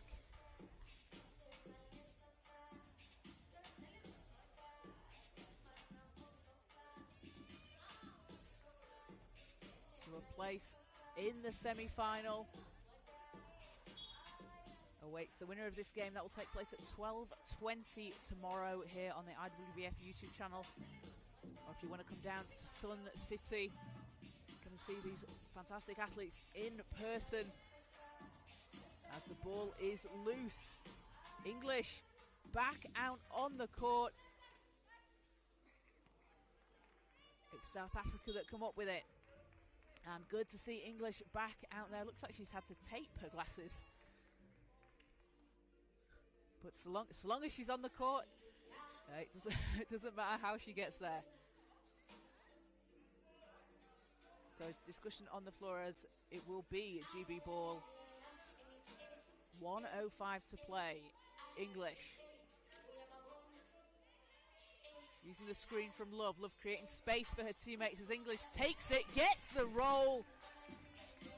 And again, every time English comes right out onto the court, her first possession on offense tends to be a successful basket. Mbata into Hagu. Against White and a shot clock violation.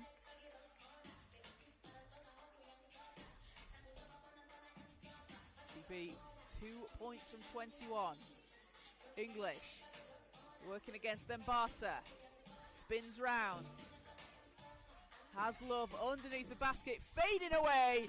Connects. And 1 point will take GB over the line. And Jess White, can't get that to go. Hagu with a strong rebound there. Making sure she looks after the ball. Swings it over to her teammate. Will go out of bounds though. So GB a chance on this possession to beat the clock. 11.4 in the game. They will be moving on to the semi-final, but can they hit 21 before time expires?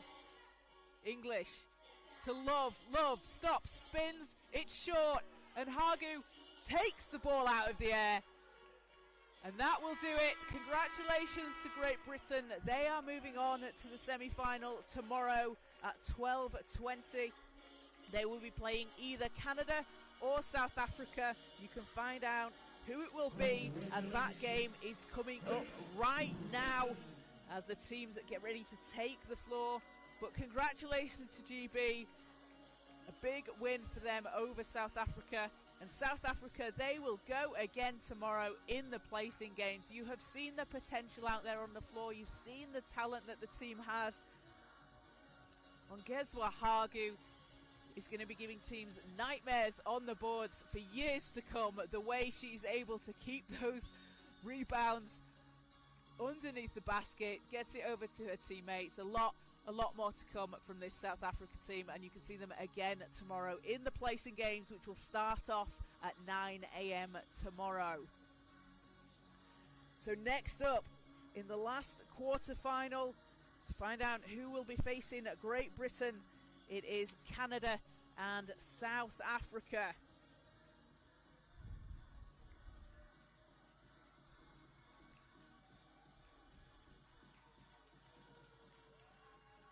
As the teams prepare to come out on court. And a big thank you to Wheelchair Basketball South Africa, the organisers of this absolutely fantastic event here in Sun City. A lot of work has gone into this competition, getting ready to have all the teams out there on court. We've got 8 women's teams in the competition across 2 groups and 14 men's teams. It's been an absolutely jam-packed weekend full of 3x3 basketball. It's been non-stop, and tomorrow we'll have the placing games alongside the finals. So one more quarter-final to go. It is Canada and South Africa, as Canada will take to the floor. They were top of Group B, went 3-0, unbeaten in the group stages, had wins against Spain and Kenya and South Africa's B team that we've just seen out on the floor against GB. They are the highest scoring team in this competition, 17.3 points per game, as we see them come out onto the floor. Elodie Tessia, Tamara Steves, Puissant Lai and KD Dandino. And KD Dandino, an out-and-out scorer for this Canadian team. An absolute Canadian legend on the basketball court. She has been putting on a show this weekend as the team do their traditional move to come out on the court too. Canada will be wearing white today. And next up on the court, it is South Africa and their A team. Finished 4th in Group A as they come out onto court. See them playing in green. Michelle Mokanedi, Asive Gilifile, Aviwe Ngoni, and Duduzela Gwaza. And as I mentioned before the last game for South Africa, Asive Gilifile, an incredibly exciting young player out there on the court. Playing against Switzerland this morning, was on fire for South Africa. She was hitting shots from all over the court. Everything she was putting up, they were going down.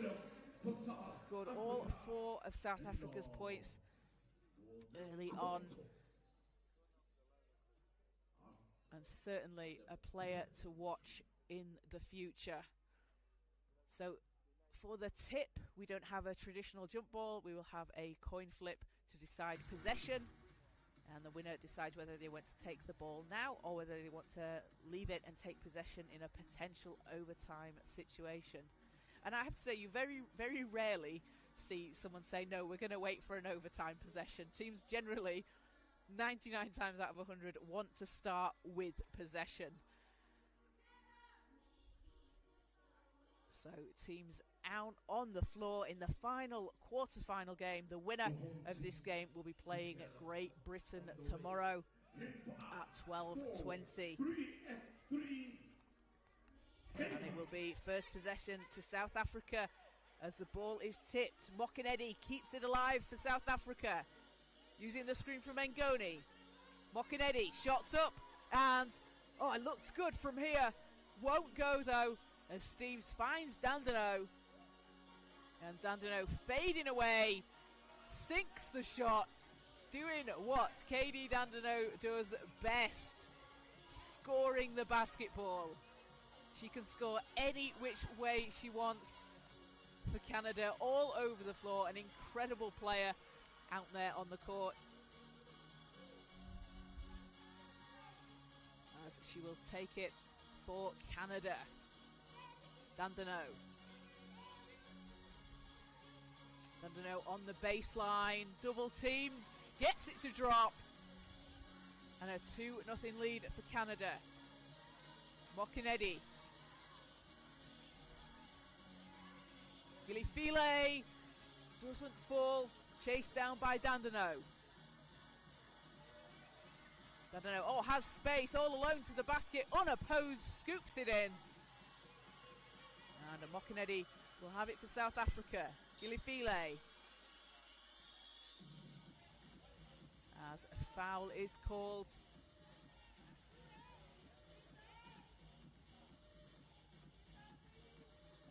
Oh, apologies, it wasn't a foul, it was a Canada ball. Dandino from deep! And hits! That's good for 2, so it takes Canada up to 5 points. As Dandino is showing off her all-round game. You want long-range shots? You want close-range shots? You want mid-range shots? Call KD Dandino. As she pokes the ball away, can't retain possession. But again, doing it on both ends of the floor, offense and defense. As ball needs to be checked at the top of the arc. Mokanedi. Gwaza shots up, too strong. That'll be a violation of the shot clock. 12 seconds gone. Dandino has it back. 90 seconds played here in this quarter-final game. Dandino works her way inside, passes to Steves, off the front of the rim.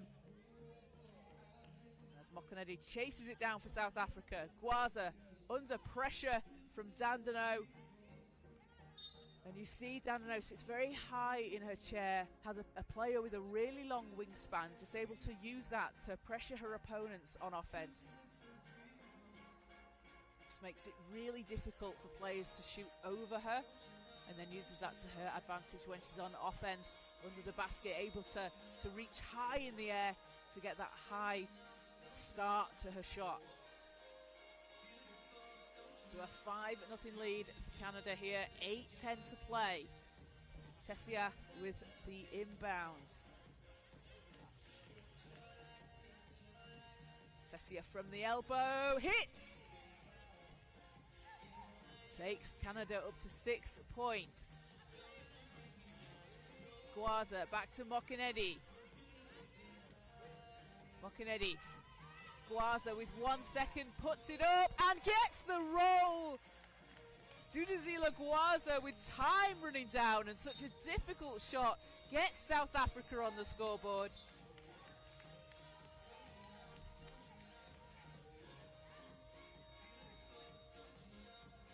As the ball stays with South Africa.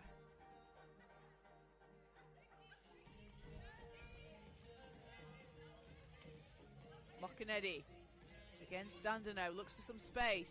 Dishes inside to Ngoni. That was a good move there from South Africa. You could see what they were trying to do. Didn't quite come off that time, but again, these are players that are working together, really developing their skills out there on the court in both the 3x3 and 5-on-5 games. Have not had as much time together as this Canadian team. Now Dandino fades away. This is a South African team that are really building, especially at the under-25 level, as Gwaza has 2 for South Africa.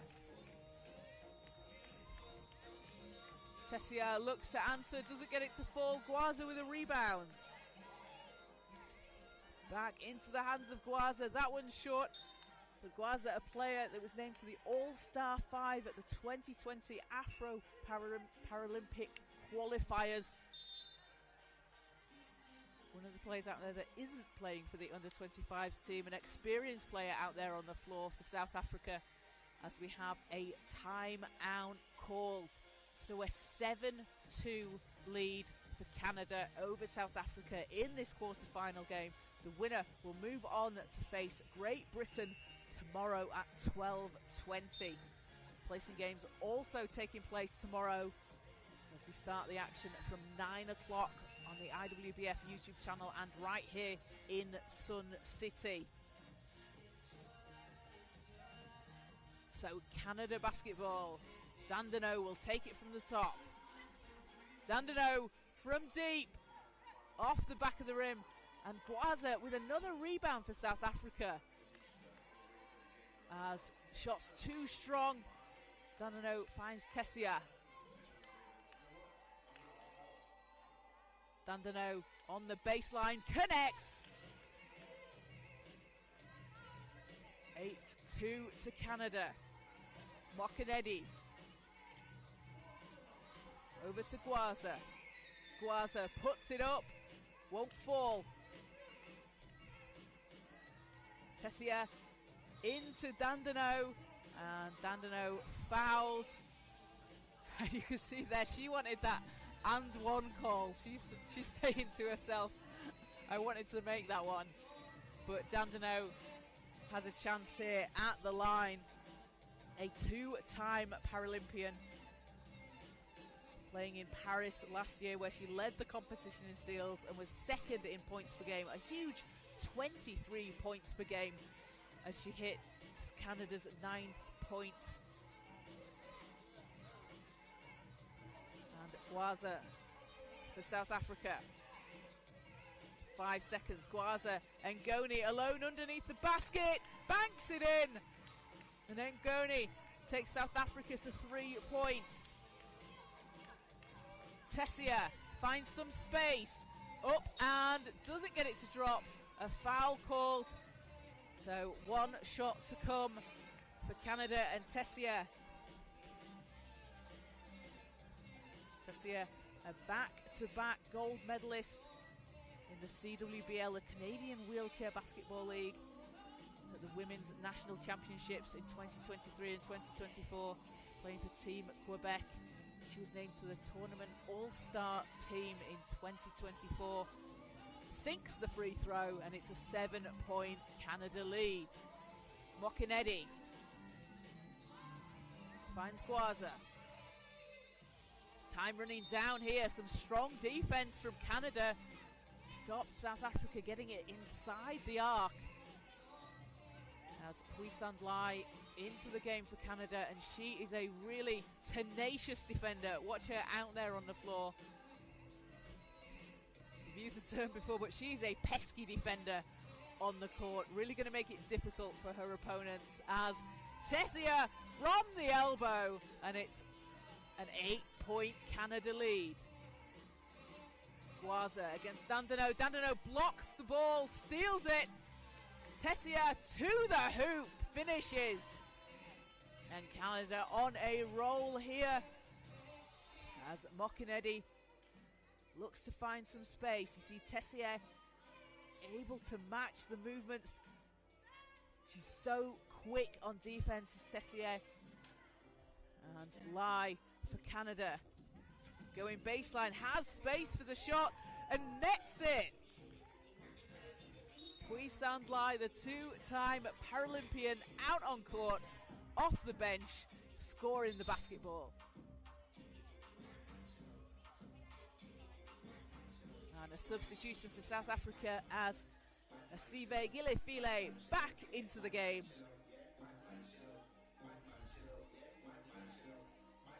The MVP of the Africa Zone qualifying tournament for the Under-25 World Championships. You've seen what she can do out there on the floor as she gets the ball, and 12 seconds off the clock, so Canada will have it back.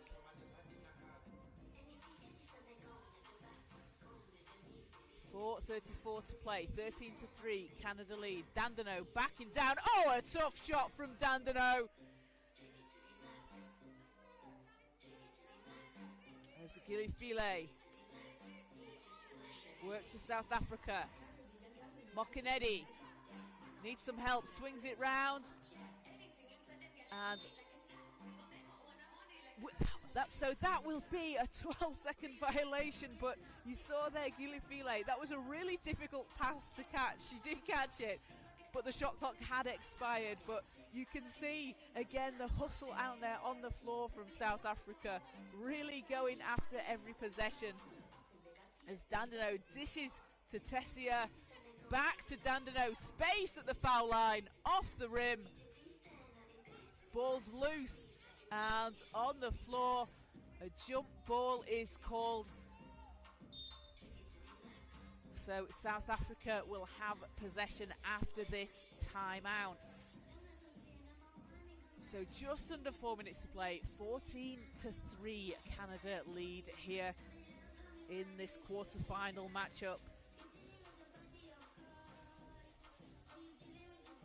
We have had some absolutely incredible games so far this weekend. Coming up after this game, John Hobbs will be back with you for the men's knockout stages. And then tomorrow, all the action takes place from 9 o'clock here in the Super Bowl in Sun City. Start things off with the 5th place semi-finals in the women's competition. Back out on the floor, Gwaza.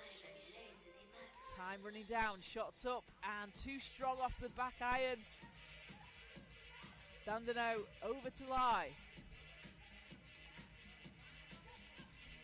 Lai finds Dandino underneath the hoop.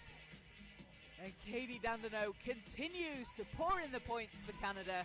Takes them up to 15. Gwaza won't fall. Lai with the rebound. Dandino. Oh, what a pass inside to Tessia. Tessia finishing with the reverse. Showtime play from Canada out on the court. The pass and the finish. You'll see that back scrolling through social media as Lai takes it all the way. Doesn't get the roll. Gwaza comes away with it. Great hustle there from Duduzile Gwaza to get the ball for South Africa, but will need to put something up. Won't do it in time as Tessia takes it for Canada. Dandino over to Tessia, extra pass to Lai, shot doesn't go, and a foul on the shot. That will be the third foul on South Africa. Puisand Lai at the foul line for Canada, playing for the Rhine River Rhinos in Germany this season. Was named Wheelchair Basketball Canada's Female Athlete of the Year in 2023 as Dandino cleans up the glass, puts the ball back in the basket. 17 points for Canada. Mokinedi round the outside. Great pass over to Ngodi. Ngodi off the front of the rim. Unlucky for that one not to drop.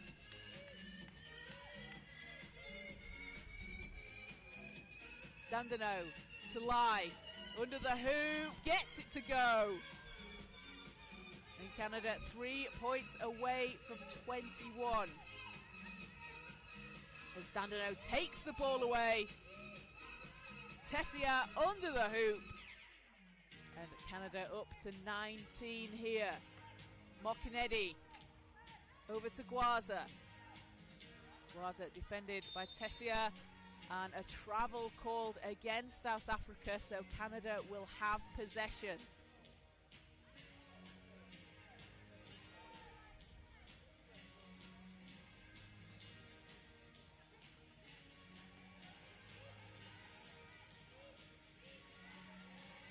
Tessia with the reverse, doesn't get it to fall, finds Dandino, and Dandino takes Canada to 20. One more basket for Canada will win it, and they will be moving on to the semi-finals. Mokinedi, 4 seconds, that will be a wheel out of bounds. So Canada possession, a chance to win it here. Lai. Shots up, and that will do it. Canada are moving on to the semi-finals, where they will face Great Britain tomorrow at 12:20. Congratulations to Canada, a 21-3 win over South Africa. And South Africa go again tomorrow in the placing games. So John Hobbs up next with all the action from the men's knockouts. There is a new stream. It is the evening session. Switch over to that one so you don't miss a second of the action.